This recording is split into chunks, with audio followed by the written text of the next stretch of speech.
നമസ്കാരം. ഹിന്ദു വിശ്വാസത്തിലേക്ക് സ്വാഗതം. 1528 മുതൽ 2024 ജനുവരി 22 വരെ നീണ്ട 500 വർഷക്കാലം ഹിന്ദു സമൂഹം കാത്തിരുന്നത്.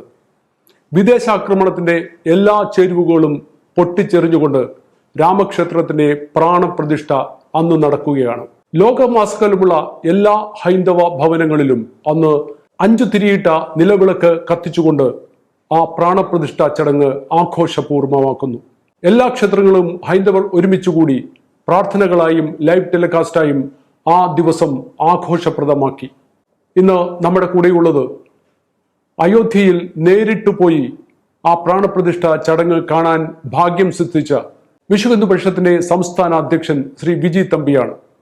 അയോധ്യയിൽ നേരിട്ട് പോയി ഈ ചടങ്ങുകൾക്ക് പങ്കെടുക്കുവാൻ ഭാഗ്യം സിദ്ധിച്ച ഒരു വ്യക്തി എന്ന നിലയിൽ അദ്ദേഹത്തിന്റെ അനുഭവങ്ങൾ നമുക്ക് ചോദിച്ചറിയാം. നമസ്കാരം. നമസ്തേ. ഹിന്ദു വിശ്വാസത്തിലേക്ക് സ്വാഗതം. 1528 മുതൽ 2024 വരെ ലോകത്തിലെ ആകമാനമുള്ള ഹിന്ദുക്കളുടെ കാത്തിരിപ്പ്, ഭഗവാൻ ശ്രീരാമചന്ദ്രന്റെ പ്രാണപ്രതിഷ്ഠ. ലോകത്തിലെ എല്ലാവരും TV-യിൽ കൂടെയും മറ്റും അത് ദർശിച്ചെങ്കിലും അവിടെ എത്തി ഭഗവാന്റെ സന്നിധിയിൽ ഭഗവാനെ കാണുവാനുള്ള ഒരു മഹാഭാഗ്യം സൃഷ്ടിച്ച ഒരു വ്യക്തി എന്ന നിലയിൽ അങ്ങ് എന്തൊക്കെയാണ് അവിടെ കണ്ടത് എന്നും അവിടുത്തെ ക്രമീകരണങ്ങളും മറ്റു കാര്യങ്ങളെക്കുറിച്ചും ഒന്ന് ആദ്യമായിട്ട് ഞങ്ങളോടൊന്ന് വിശദീകരിക്കാമോ? ജയ് ശ്രീറാം. ഒരു നൂറ്റാണ്ടിൽ ഒരിക്കൽ മാത്രം സംഭവിക്കാവുന്ന ഒരു അത്ഭുത പ്രതിഭാസത്തിനാണ് ഉത്തർപ്രദേശിലെ അയോധ്യ ഈ ജനുവരി 22 സാക്ഷ്യം വഹിച്ചത്. അതിൽ ഭാഗഭാക്കാകാൻ കഴിഞ്ഞു എന്നുള്ളത് ഈശ്വരാനുഗ്രഹവും മുജ്ജന്മ സുഹൃതവുമായിട്ടാണ് ഞാൻ കാണുന്നത്. സത്യം പറഞ്ഞാൽ അവിടെ പോയിട്ട് വന്ന ആ ഒരു അനുഭൂതി ഇപ്പോഴും അങ്ങനെ നിലനിൽക്കുന്നു എന്നുള്ളതാണ് ഏറ്റവും വലിയൊരു സത്യം. സത്യം പറഞ്ഞാൽ ബാക്കി എല്ലാം നമുക്ക് മറന്നാലും ആ പ്രാണപ്രതിഷ്ഠ കഴിഞ്ഞിട്ട് നമുക്കൊന്നും അകത്ത് കയറാൻ പറ്റിയില്ല. എല്ലാവരും, എല്ലാ VIP-കളും എത്ര പേരായാലും എല്ലാവരും പുറത്തിരുന്നാണ് കണ്ടത്. എല്ലാവരും നിങ്ങളെല്ലാം കണ്ടതുപോലെ തന്നെ ഞങ്ങൾ LED സ്ക്രീനിലാണ് കണ്ടത്. പക്ഷെ പ്രാണപ്രതിഷ്ഠ കഴിയുന്നവരെ ഭഗവാന്റെ വിഗ്രഹം ഒരു LED സ്ക്രീനിലും കാണിച്ചിട്ടില്ലായിരുന്നു. പ്രാണപ്രതിഷ്ഠ കഴിഞ്ഞതും ഭഗവാന്റെ വിഗ്രഹം ആ LED സ്ക്രീനിലോട് തെളിഞ്ഞു വന്നപ്പോൾ സത്യത്തിൽ അതൊരു വിഗ്രഹമായിട്ടല്ല തോന്നിയത്. സാക്ഷാൽ ശ്രീരാമചന്ദ്രൻ ആ ശ്രീകോവിലിനുള്ളിൽ ആ നിൽക്കുന്നൊരു പ്രതീതിയാണ്. അത്ര പ്രസന്നമായൊരു മുഖം, അത്ര തിളക്കമാർന്ന കണ്ണുകൾ. സത്യം പറഞ്ഞാൽ എല്ലാവരും എഴുന്നേറ്റ് തൊഴുതു പോയി. കാരണം അതൊരു പ്രത്യേക ഒരു അനുഭൂതിയായിരുന്നു. ഒരു ആള്, സാക്ഷാൽ ശ്രീരാമചന്ദ്ര ഭഗവാൻ അവിടെ അങ്ങനെ നിൽക്കുന്ന ഒരു പ്രതീതി. സത്യം പറഞ്ഞാൽ അത്, ആ മുഖം, ആ രൂപം നമ്മുടെ ജീവിതകാലം മുഴുവൻ നമ്മുടെ മനസ്സിലുണ്ടാവും. മരണം വരെ അത് മറക്കാൻ കഴിയില്ല എന്നുള്ളതാണ് ഏറ്റവും വലിയൊരു സത്യം. ഈ പ്രാണപ്രതിഷ്ഠ സമയത്ത് അങ്ങ് പറഞ്ഞല്ലോ ആരെയും അകത്തേക്ക് പ്രവേശിപ്പിച്ചില്ല എന്ന് പറഞ്ഞല്ലോ. ആരൊക്കെയാണ് ആ സമയത്ത് അകത്തേക്ക് പോയത്?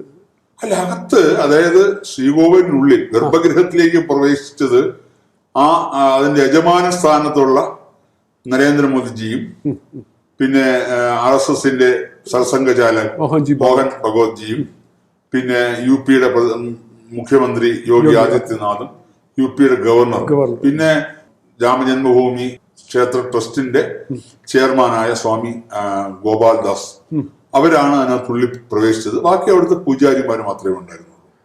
ബാക്കി എല്ലാവരും, ഒരുപാട് VIP-കളും സ്വാമിമാരും, എത്രയോ പേര്, ഏകദേശം 7000 പേർക്കാണ് ഉള്ളിൽ പ്രവേശനം ഉണ്ടായിരുന്നത്. ഈ 7000 പേരിൽ 4000 പേര് സന്യാസിമാരാണ്.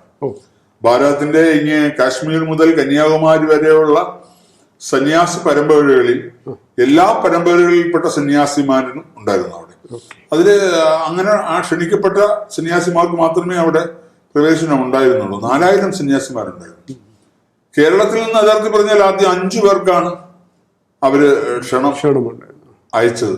പക്ഷെ വിശ്വ ഹിന്ദു പരിഷത്ത് ഇടപെട്ട് ഞങ്ങളുടെ ഒരു അഭ്യർത്ഥന മാനിച്ച് അവസാനം 27 സന്യാസിമാർക്ക് കേരളത്തിൽ നിന്ന് അനുവാദം കിട്ടി. 27 സന്യാസിമാർ ഇവിടുന്ന് പോയിരുന്നു.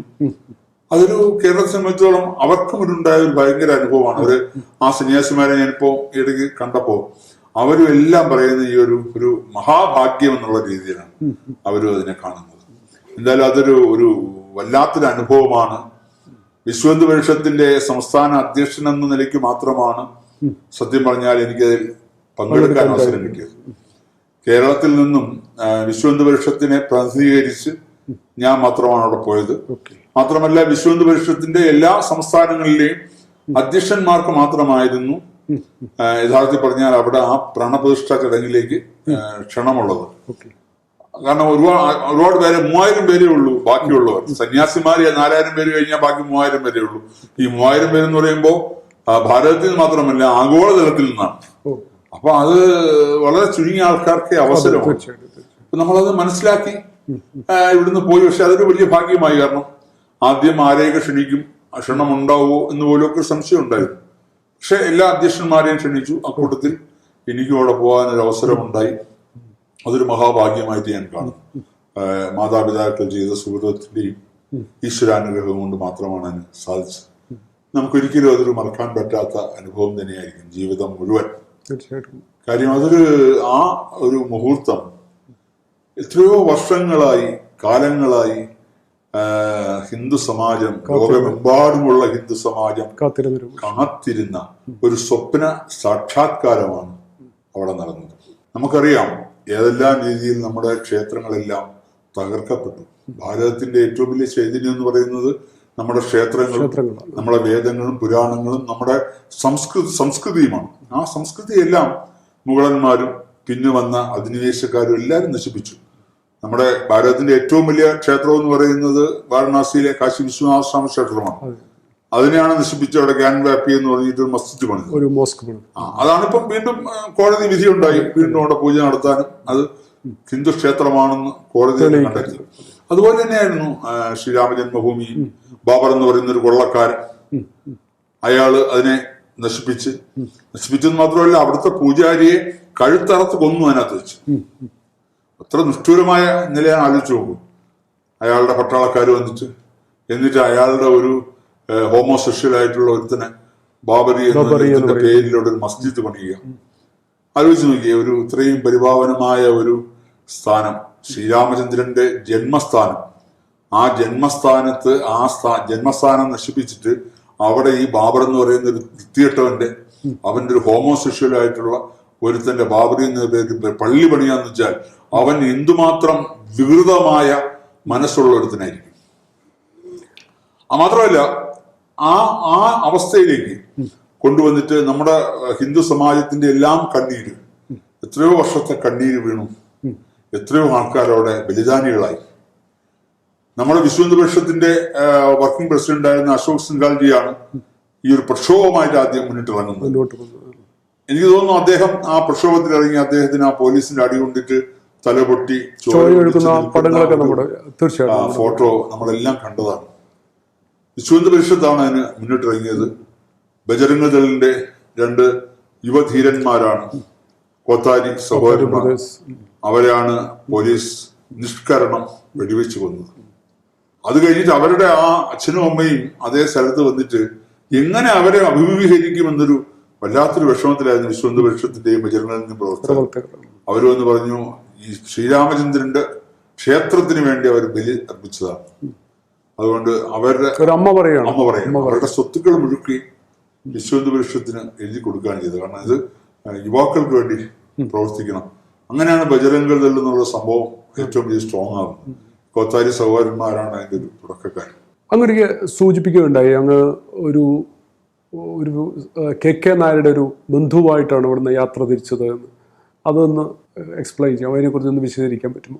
കൊച്ചി എയർപോർട്ടിൽ നിന്നാണ് യാത്ര തുടങ്ങിയത് അല്ലേ? അതെ, കൊച്ചിയിലാണ്. പക്ഷെ ഇത് ഇനിയും പോകാൻ പോകുന്ന പലർക്കും ഉപകാരപ്രദമാവും, അതുകൊണ്ടാണ് ഞാൻ ഈ ചോദ്യം ചോദിക്കുന്നത്. അല്ല, യഥാർത്ഥത്തിൽ പറഞ്ഞാൽ ഇപ്പോ അയോധ്യയിൽ തന്നെ എയർപോർട്ട് വന്നു കഴിഞ്ഞു. മഹർഷി വാൽമീകി എയർപോർട്ട്. അത് ജനുവരി 1-ാം തീയതിയാണ് അത് വന്നത്. ഡയറക്ട് ഫ്ലൈറ്റ് ആണ്. ഡയറക്റ്റ് ഒന്നുമില്ല, എവിടെയെങ്കിലും ലേവർ ഉണ്ടാവും. പക്ഷേ നമ്മൾ ടിക്കറ്റ് ബുക്ക് ചെയ്യുമ്പോഴത്തേക്കും അയോധ്യയിലെ എയർപോർട്ട് ഓപ്പൺ ആയിട്ടില്ല. അപ്പൊ അങ്ങനെ ലക്നൌവിലേക്കാണ് ആദ്യം ഉദ്ദേശിച്ചത്. പക്ഷെ ലക്നൌവിൽ അന്ന് ഒരു റൂമും കിട്ടാനില്ല. 21-ാം തീയതി 22-ാം തീയതി പ്രാണപ്രതിഷ്ഠ, 21-ാം തീയതി 12 മണിക്ക് മുമ്പ് എല്ലാവരും അയോധ്യയിൽ എത്തണം, അത് കഴിഞ്ഞാൽ എല്ലാ റോഡും ക്ലോസ് ചെയ്യുമെന്നുള്ളൊരു മെസ്സേജ് ഉണ്ടായിരുന്നു. അപ്പോൾ 20-ാം തീയതി പോകാം, അല്ലെങ്കിൽ 21-ാം തീയതി, ആദ്യം 21-ാം തീയതി രാവിലത്തേക്കാണ് ഫ്ലൈറ്റ് ടിക്കറ്റ് എടുത്തത് ലക്നൌവിലേക്ക്. ഈ ഒരു വിഷയം വന്നപ്പോൾ ക്യാൻസൽ ചെയ്തിട്ട് 20-ാം തീയതി ലക്നൌവിൽ നോക്കിയപ്പോൾ ലക്നൌവിൽ ഒറ്റ സ്ഥലത്ത് റൂം കിട്ടാനില്ല. കാര്യം എത്രയോ നാളിന് മുമ്പ് എല്ലാ റൂമുകളും ബുക്കായി കഴിഞ്ഞു. ഈ ആൾക്കാർ ഈ 7000 പേരെ ക്ഷണിച്ചുള്ളെങ്കിലും ലക്ഷക്കണക്കിന് ആൾക്കാരാണ് അവിടെ വന്നത്. അപ്പോൾ ഒരു റൂം കിട്ടാനില്ല. അങ്ങനെ ഞാൻ അവിടുന്ന് 20-ാം തീയതി കാൺപൂരിലേക്ക് ടിക്കറ്റ് ബുക്ക് ചെയ്തു. പക്ഷെ കാൺപൂരിലേക്ക് പോയത് കൊണ്ട് മറ്റു പല ഗുണങ്ങളും ഉണ്ടായി. കാൺപൂരിൽ എന്നോടൊപ്പം 21-ാം തീയതി കാൺപൂരിൽ നിന്നും അയോധ്യയിലേക്ക് വന്നത് നമ്മുടെ UP-യുടെ കാൺപൂർ പ്രാന്തിന്റെ അധ്യക്ഷനാണ് ശ്രീ രാജീവ് മഹാന. അദ്ദേഹം UP അസംബ്ലിയിലെ സ്പീക്കർ സതീഷ് മഹാനയുടെ ഇളയ സഹോദരൻ കൂടിയാണ്. അദ്ദേഹവും ഞാനുമായിട്ടാണ് കാൺപൂരിൽ നിന്ന് UP-യിലേക്ക് റോഡ് മാർഗം യാത്ര തിരിച്ചത്. അപ്പൊ അതിനു മുമ്പ് 20-ാം തീയതി ചെന്നപ്പോ ഗുണമുണ്ടായത്, ഇപ്പൊ ഞാനവിടെ വരുന്നു എന്നുള്ള കാര്യം ഇദ്ദേഹം അവിടുത്തെ കളക്ടറോട് പറഞ്ഞു. അപ്പൊ കളക്ടർ മലയാളിയാണ്, ഒരു വിശാഖ് എന്ന് പറഞ്ഞ ഒരാളാണ്. തൊടുപുഴക്കാരനാണെങ്കിലും അദ്ദേഹം തൃശ്ശൂരാണ് താമസിക്കുന്നത്, കുടുംബവും തൃശ്ശൂരാണ്. അപ്പൊ അദ്ദേഹത്തിന് എന്നെ ഒന്ന് കാണണമെന്ന് പറഞ്ഞു. അവിടുത്തെ ജില്ലാ കളക്ടർ കാൺപൂരിലെ ജില്ലാ കളക്ടർ UP കേഡർ IAS ഉദ്യോഗസ്ഥനാണ്. അങ്ങനെ രാജീവ് എന്നോട് പറഞ്ഞു, ഇങ്ങനെ UP കളക്ടർ ഒന്ന് കാണണമെന്ന്, ബുദ്ധിമുട്ടില്ലല്ലോ, കുഴപ്പമില്ല, നല്ലതല്ലേ. അങ്ങനെ എയർപോർട്ടിൽ നിന്ന് ഞാൻ അവിടെ ചെന്ന് താമസ സ്ഥലത്ത് എത്തിയതിനു ശേഷം ഞങ്ങൾ ഒന്നിച്ച് കളക്ടറെ കാണാൻ പോയി. അപ്പൊ കളക്ടർ എന്ന് പറഞ്ഞാൽ അവിടെ ഇവിടുത്തെ പോലെ ഒന്നുമല്ല. അവിടുത്തെ കളക്ടർ എന്ന് പറഞ്ഞാൽ രാജാവിന് തുല്യമാണ്. കളക്ടർ ബംഗ്ലാവ് തന്നെ ഏകദേശം ഒരു ഭീകര ബംഗ്ലാവാണ്. അതിനകത്ത് ഒരു 4 അത്രയും വണ്ടി നിറച്ചും പോലീസുകാരാണ്. ഒരു 3 സ്ഥലത്തെ സെക്യൂരിറ്റി ചെക്ക് കഴിഞ്ഞിട്ട് നമ്മൾ അങ്ങോട്ട് പോകാൻ പറ്റും.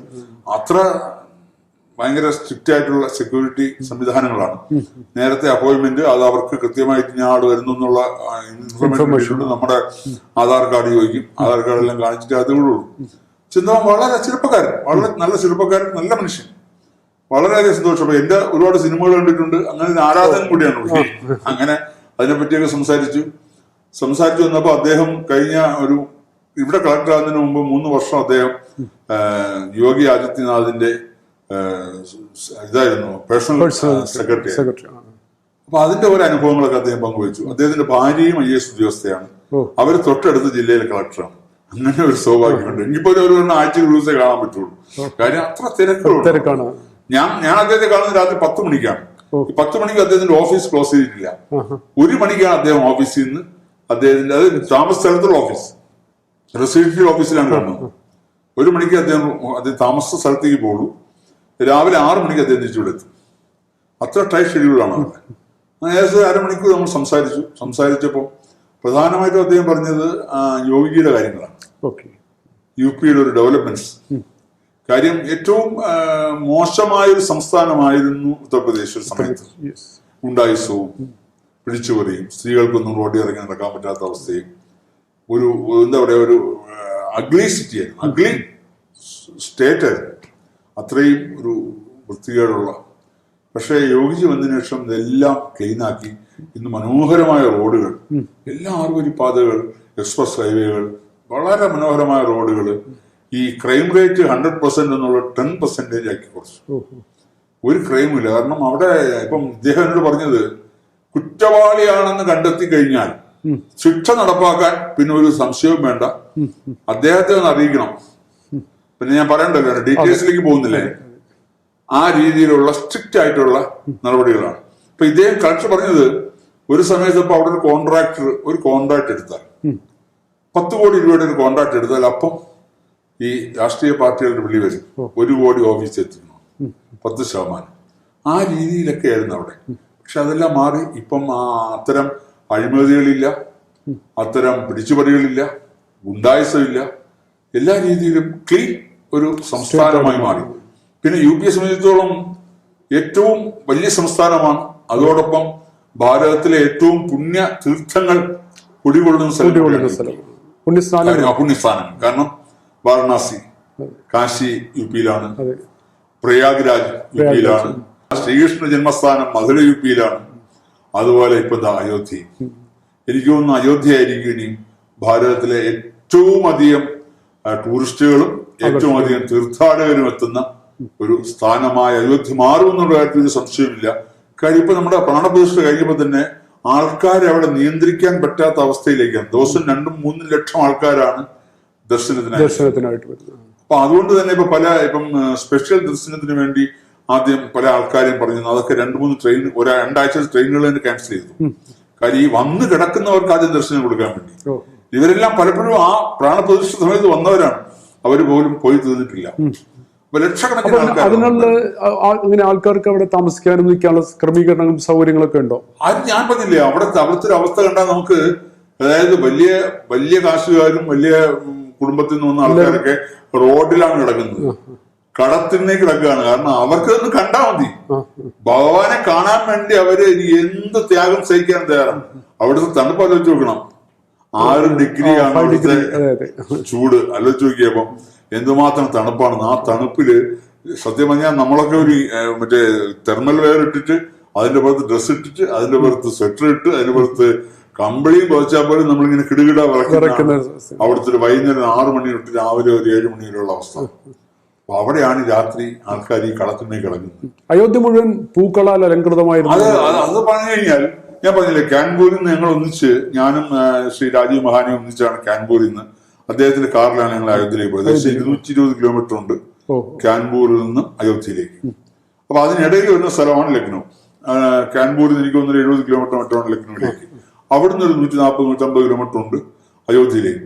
അപ്പം ലക്നൗ കഴിഞ്ഞ് അയോധ്യയിലേക്ക് പോയി തുടങ്ങിയപ്പം ഹൈവേ ആണ്, എക്സ്പ്രസ് വേ ആണ്, പക്ഷെ 2 വശങ്ങളും പൂക്കളാൽ അലങ്കൃതം. നമുക്ക് ഇത്രയും ലോങ് ഡിസ്റ്റൻസ്, അതായത് കംപ്ലീറ്റ് പൂക്കള് ശ്രീരാമചന്ദ്രന്റെ ഫ്ലക്സ് മാത്രമല്ല, എല്ലാ സ്ഥലത്തിലും ഈ രാമമന്ത്രം മുഴങ്ങിക്കൊണ്ടിരിക്കുക. രാമമന്ത്രം കേൾക്കാതെ നമുക്ക് ആ റോഡിലൂടെ ട്രാവൽ ചെയ്യാൻ പറ്റില്ല. മാത്രമല്ല 10-20 സ്ഥലത്തെങ്കിലും നമ്മുടെ പോലീസ് ചെക്കിംഗ് ഉണ്ടായിരുന്നു. നമ്മുടെ വണ്ടിയിൽ സ്പെഷ്യൽ പാസ് ഒട്ടിച്ചിട്ടുണ്ടായിരുന്നു. എങ്കിൽ പോലും അത് ചെക്ക് ചെയ്യും, ആരൊക്കെയാണ് എന്നുള്ളതും ചെക്ക് ചെയ്യും, വരുന്നവർക്ക് പാസ് ഉണ്ടോ എന്നുള്ള നമ്മുടെ ഐഡന്റിറ്റി ഒന്ന് ചെക്ക് ചെയ്യും. അങ്ങനെ ചെക്കിങ് കൊണ്ട് വളരെ സെക്യൂരിറ്റി ഹെവി ടൈറ്റ് ആയിരുന്നു, അത്ര ടൈറ്റ് സെക്യൂരിറ്റി. പക്ഷെ ഇവിടെ ഈ റോഡിലൂടെ പോകുമ്പോൾ നമുക്ക് വല്ലാത്തൊരു അനുഭൂതിയാണ്. കാര്യം ഞാൻ ആദ്യമായിട്ടാണ് അയോധ്യയിൽ പോകുന്നത്, ഇതിനു മുമ്പ് അയോധ്യയിൽ പോയിട്ടില്ല, എന്റെ ആദ്യത്തെ അനുഭവമാണ്. അപ്പൊ എന്താണ്, ഞാൻ ഇങ്ങനെയൊന്നുമല്ല പ്രതീക്ഷിച്ചത്. സാധാരണ നമ്മളൊരു പോകുന്ന ഒരു ഫീലിംഗിലാണ് പോയത്. പക്ഷെ ഇവിടം തൊട്ട് നമുക്ക് പ്രത്യേക ഒരു ലോകത്തേക്ക് നമ്മൾ അങ്ങ് ആകുകയാണ്. എല്ലാ കടകളിലും നമ്മൾ സ്ഥലത്ത് ചായ കുടിക്കാൻ എത്തിയപ്പോ കടയിലൊക്കെ ഇങ്ങനെ രാമമന്ത്രം വെച്ചിരിക്കുക. അവിടെ ശ്രീരാമന്റെ വലിയ ഫോട്ടോ വെച്ചിട്ട് പടമൊക്കെ ഇട്ട് അവിടെ ആൾക്കാർ ഇങ്ങനെ ത്രൂ ഔട്ട് ഇങ്ങനെ പ്ലേ ചെയ്തുകൊണ്ടിരിക്കുക രാമൻ. എപ്പോഴാണെന്നറിയോ, 21-ാം തീയതി രാവിലത്തെ കാര്യമാണ് ഞാൻ പറയുന്നത്. അപ്പൊ അത് കഴിഞ്ഞ് പിറ്റേ ദിവസം വരെ ഇങ്ങനെ പ്ലേ ചെയ്തുകൊണ്ടിരിക്കുക. ഓരോ സ്ഥലത്തും ഓരോ ജംഗ്ഷനിലും പ്രോഗ്രാമുകളാണ്. ആ ഓരോ അവിടുത്തെ ആ പ്രാദേശികമായ ആൾക്കാർ ശ്രീരാമ മറ്റേ ഭജനയും മറ്റതും മറിച്ചതും അങ്ങനെ. പിന്നെ കാൺപൂരിന്റെ സിറ്റി കംപ്ലീറ്റ് ഓരോ സ്ഥലത്തും ഇങ്ങനെ ടെന്റുകൾ ഇട്ടിരിക്കുകയാണ്. അപ്പൊ ഞാൻ ചോദിച്ചു എന്താ ടെന്റുകൾ എന്ന് ചോദിച്ചു. അപ്പൊ ഈ 24 പ്രാണപ്രതിഷ്ഠയ്ക്ക് ഭക്ഷണം വിളമ്പാനാണ്. അപ്പൊ അതായത് ഈ എല്ലാ ടൈപ്പിലുള്ള ഭക്ഷണവും, വെള്ളം മാത്രം വേണ്ടവർക്ക് വെള്ളം, ചായയും കാപ്പിയും വേണ്ടവർ സൗജന്യമായിട്ട് കൊടുക്കണം. സൗജന്യം, തീർത്തും സൗജന്യം. അതില് ഗവൺമെന്റ് അല്ല, ഓരോരുത്തരുടെ. അത് എന്റെ കൂടെ വന്ന രാജീവ് മഹാനെയാണ്, അദ്ദേഹത്തിന്റെ ഫാമിലി 10 ബ്രദേഴ്സാണ് അവര്. അതിലൊരു ബ്രദറാണ് സതീഷ് മഹാൻ. അവരുടെ വകയായിട്ടാണ് ഒരു റോഡ് കംപ്ലീറ്റ്. അപ്പൊ അദ്ദേഹം അവിടെ കൊണ്ട് കാണിച്ചു തന്നു. അവിടെ ആ റോഡ് കംപ്ലീറ്റ് അദ്ദേഹത്തിന്റെ വകയാണ്, അദ്ദേഹത്തിന്റെ കുടുംബത്തിന്റെ വകയാണ്. ഒരു 10-20 ടെന്റ് ഉണ്ട്. അപ്പൊ എല്ലാം ഉണ്ട് അവിടെ. ബ്രേക്ക്ഫാസ്റ്റ് ഒരു ടെന്റില്, ലഞ്ച് വേറെ ടെന്റില്, മറ്റേ ചെറിയ ചെറിയ ലഘുഭക്ഷണം വേറെ ടെന്റില്, കാപ്പിയും ചായയും വേറെ, വെള്ളം വേറെ, ശീതളപാനീയങ്ങൾ വേറെ, ഇങ്ങനെ കിട്ടിയിരിക്കുകയാണ്. അപ്പൊ ആൾക്കാർ എന്നിട്ട് അവിടെ എല്ലാം LED സ്ക്രീൻ വെച്ചിരിക്കുക. അവിടെ ആ പ്രാണപ്രതിഷ്ഠ കിടക്കുമ്പോൾ അവിടെ ലൈവ് കാണിക്കും, അവിടെ ആൾക്കാർ കൂടും, അവർക്ക് ഇങ്ങനെ കണ്ടുകൊണ്ടിരിക്കും, അവർക്ക് ഭക്ഷണവും ഇതെല്ലാം ഇങ്ങനെ കൊടുത്തോണ്ടിരിക്കും. അത് കാൺപൂരിലല്ല, ലക്നൌവിൽ എല്ലാ സ്ഥലത്തും ഉണ്ടായിരുന്നു. ഈ വഴിനീളെ LED സ്ക്രീനാണ്, എവിടെ നോക്കിയാലും LED സ്ക്രീനാണ്. LED സ്ക്രീനിലൊക്കെ ഇങ്ങനെ ശ്രീരാമന്റെ ഇങ്ങനെ വീഡിയോസ് ഇട്ടുകൊണ്ടിരിക്കുക 21-ാം തീയതി. അത് കഴിഞ്ഞ് അവിടെ എത്തുമ്പോൾ തൊട്ട് നമുക്കൊരു പ്രത്യേക ഒരു അന്തരീക്ഷത്തിലേക്ക് നമ്മൾ എത്തിക്കഴിഞ്ഞു. എവിടെ നോക്കിയാലും പോലീസും സെക്യൂരിറ്റിയും. 30 കിലോമീറ്റർ ചുറ്റളവ് കംപ്ലീറ്റ് സെക്യൂരിറ്റി ടൈറ്റൻ ചെയ്തു. ഈ സ്പെഷ്യൽ ഇൻവൈറ്റീസിന് മാത്രമേ അങ്ങോട്ട് വിടുന്നുണ്ടായിരുന്നു. ഈ 30 കിലോമീറ്റർ ഉള്ളിലേക്ക് അല്ല, അങ്ങോട്ട് ആരും വിടുന്നില്ല. അത് 21-ാം തീയതി തൊട്ട് അതിന് മുമ്പ് വന്നവരാണ് അവിടെ ഉണ്ടായിരുന്ന ലക്ഷക്കണക്കിന് ആൾക്കാർ. അവർ 2-3 ദിവസം മുമ്പ് വന്ന് അവിടെ ക്യാമ്പിയാണ്. ആലോചിക്കണം ഈ തണുപ്പത്ത് ഇത് കാണാൻ വേണ്ടിയിട്ട്. കാണാൻ വെച്ചാൽ വെളിയിൽ നിന്ന് കാണാൻ. ഇപ്പൊ അവര് കണ്ടത് തന്നെയാണ് നമ്മൾ കണ്ടത്. നമുക്ക് അകത്ത് പോയിരുന്നാലും അകത്ത് പോയിരുന്നു എന്നുള്ളൊരു പക്ഷെ പിന്നെ അത് കഴിഞ്ഞ് ദർശനം ഉണ്ടായിരുന്നു എന്നുള്ളതാണ്. അത് അവർക്ക് കിട്ടിയിട്ടില്ല. അത് സ്പെഷ്യൽ ഇൻവൈറ്റീസിന് മാത്രമേ ഉള്ളൂ. ഈ ഫംഗ്ഷൻ എല്ലാം കഴിഞ്ഞിട്ട് അകത്ത് ദർശനം അത് മറ്റുള്ളവർക്ക് പിന്നെ ഉണ്ടായിരുന്നു. അത് നിങ്ങളൊക്കെ ആയിരിക്കും ആദ്യം ദർശനം കിട്ടിയതിന്റെ ഒരു ഭാഗ്യം. അത് ഇൻവൈറ്റേഷൻ മാത്രമേ ഉള്ളൂ. പിന്നെ അവിടെ ഇൻവൈറ്റേഷൻ എന്ന് പറയുമ്പോൾ അവിടെ അങ്ങനെ ഒരു വേർതിരിവില്ല. എല്ലാവർക്കും ഒരേ പാസ്, എല്ലാവർക്കും ഒരേ സീറ്റ്. അതിൽ VVIP എത്രയോ പേരുണ്ട്. ഭാരതത്തിലെ ഏറ്റവും വലിയ ബിസിനസ്മാൻമാര്, അദാനി, അംബാനി തുടങ്ങിയുള്ള ആൾക്കാർ, അമിതാഭ് ബച്ചൻ, അതേപോലെ അത് സെലിബ്രിറ്റീസ്, അമിതാഭ് ബച്ചനെ പോലെ, രജനീകാന്തിനെ പോലെ, സച്ചിൻ തെണ്ടുൽക്കർ, അതുപോലെ എത്രയോ ആൾക്കാർ, സെലിബ്രിറ്റീസ്, അതുപോലെ ബിസിനസ് ടൈക്കൂൺസ്, അതുപോലെ സന്യാസി ചേട്ടന്മാര്, പിന്നെ അതുപോലെ നമ്മുടെ ഈ മറ്റേ ഹൈന്ദവ ആചാര്യന്മാര്, അങ്ങനെ ഒരു കണക്കെടുക്കാൻ പറ്റാത്ത രീതിയിലുള്ള ആൾക്കാരായിരുന്നു. അവർക്കെല്ലാം ഒരേ രീതിയിലുള്ള ഇരിപ്പിടവും ഒരേ രീതിയിലുള്ള സ്വീകരണമായിരുന്നു. ഞങ്ങൾ 21-ാം തീയതി ഏകദേശം ഉച്ചയ്ക്ക് മുമ്പ് അവിടെ എത്തി അയോധ്യയിലൊക്കെ ഒന്ന് ചുറ്റി കറങ്ങി. ഈ സ്പെഷ്യൽ പാസ് വണ്ടിക്ക് ഉള്ളതുകൊണ്ട് നമുക്ക് റോഡിൽ പോവാം, പക്ഷെ വലിയ പാടാണ്. യഥാർത്ഥം എനിക്ക് താമസിക്കാൻ കിട്ടിയ സ്ഥലത്തേക്ക് വണ്ടി പോവില്ല. വണ്ടിയെല്ലാം റോഡെല്ലാം ബ്ലോക്കാണ്. ഏകദേശം 2.5 കിലോമീറ്റർ പെട്ടിയും ചോന്ന് നടന്നിട്ടാണ് റൂമിലെത്തിയത്. അവിടെ എത്തി വൈകുന്നേരം അവിടെ ഇറങ്ങി. വൈകിട്ട് ഞങ്ങളുടെ വിശ്വന്ത് പരിഷത്തിന്റെ കർസേവപുരം, അവിടെയാണ് വിശ്വന്ത് പരിഷത്തിന്റെ ആൾക്കാരെല്ലാം ഉണ്ടായിരുന്നത്, ബജരംഗദളിന്റെയും നമ്മുടെ ആൾക്കാരെല്ലാം. അങ്ങനെ വൈകുന്നേരം അവിടെ പോയി അവരെല്ലാം കണ്ടു. കേരളത്തിൽ നിന്ന് പോയ സന്യാസി ശ്രേഷ്ഠന്മാരെ കണ്ടു. നമ്മുടെ ഇവിടുത്തുള്ള നമ്മുടെ വിശ്വന്ത് പരിഷത്തിന്റെ പ്രധാനപ്പെട്ട ആൾക്കാർ, നമ്മുടെ ജോയിന്റ് ജനറൽ സെക്രട്ടറി സാണുമാലയൻജി, അതുപോലെ ജോയിന്റ് സെക്രട്ടറി നാഗരാജി, അതുപോലെ നമ്മുടെ സെക്രട്ടറി ജനറൽ മിലിൻ ബരാന്റെ, അങ്ങനെ വിശ്വന്ത് പരിഷത്തിന്റെ പ്രധാന പ്രവർത്തകരൊക്കെ അവിടെ ഉണ്ടായിരുന്നു. അവരെല്ലാം ഒന്ന് കണ്ടു തിരിച്ചുകൂടെ വന്നു. അപ്പൊ രാവിലെ എല്ലാവരും 9 മണിക്ക് കൃത്യമായിട്ട് അവിടെ എത്തണം എന്നുള്ളതാണ് നമുക്ക് കിട്ടിയ നിർദ്ദേശം. അപ്പൊ അതിനു മുമ്പ് കർഷകപുരത്ത് പോയപ്പോ പാസ് നമ്മുടെ ഒരു തന്നു. അത് നമ്മളിങ്ങനെ എല്ലാവരും കഴിച്ച് തൂക്കി കഴിക്കാൻ എളുപ്പമുണ്ട്. അപ്പൊ അതിനകത്ത് ബാർകോഡ് ഉണ്ട്. നമ്മുടെ കോഡ് സ്കാൻ ചെയ്യുമ്പോൾ തന്നെ നമ്മുടെ മൊത്തം ചരിത്രമൊക്കെ വരും അവരുടെ കമ്പ്യൂട്ടറിലുണ്ട്. അത്ര വളരെ വിപുലമായ. അവിടെ വീണ്ടും ഈ 5 കിലോമീറ്ററോളം നടക്കേണ്ടി വന്നു രാവിലെ ഈ സ്ഥലത്ത് എത്താൻ. കാര്യം വണ്ടികളൊന്നും വിടില്ല, എല്ലാം ബ്ലോക്ക് ചെയ്തു. റോഡ് നമ്മൾ ഇറങ്ങി നിന്ന് കൊടുത്താൽ മതി, നമ്മൾ നടക്കണ്ട, ആൾക്കാർ കൊണ്ടുപോയിക്കോളും. അതാണ് റോഡിന്റെ അവസ്ഥ. റോഡിന്റെ സൈഡ് കംപ്ലീറ്റ് ഈ ഭാരതത്തിലെ എല്ലാ സംസ്ഥാനങ്ങളിൽ നിന്നുള്ള കലാകാരന്മാരുടെ ഇതായിരുന്നു, സബരിയാണ് നടന്നത്.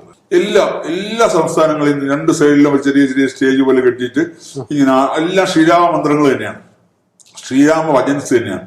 പലരും പല രീതിയിലും ഓരോ സംസ്ഥാനത്തിന്റെ രീതികൾ. എനിക്ക് കേരളത്തിൽ നിന്ന് മാത്രമേ ആളില്ലാതെ, ബാക്കി എല്ലാ സംസ്ഥാനങ്ങളിൽ നിന്നും ആൾക്കാർ പ്രാതിനിധ്യം ഉണ്ടായിരുന്നു.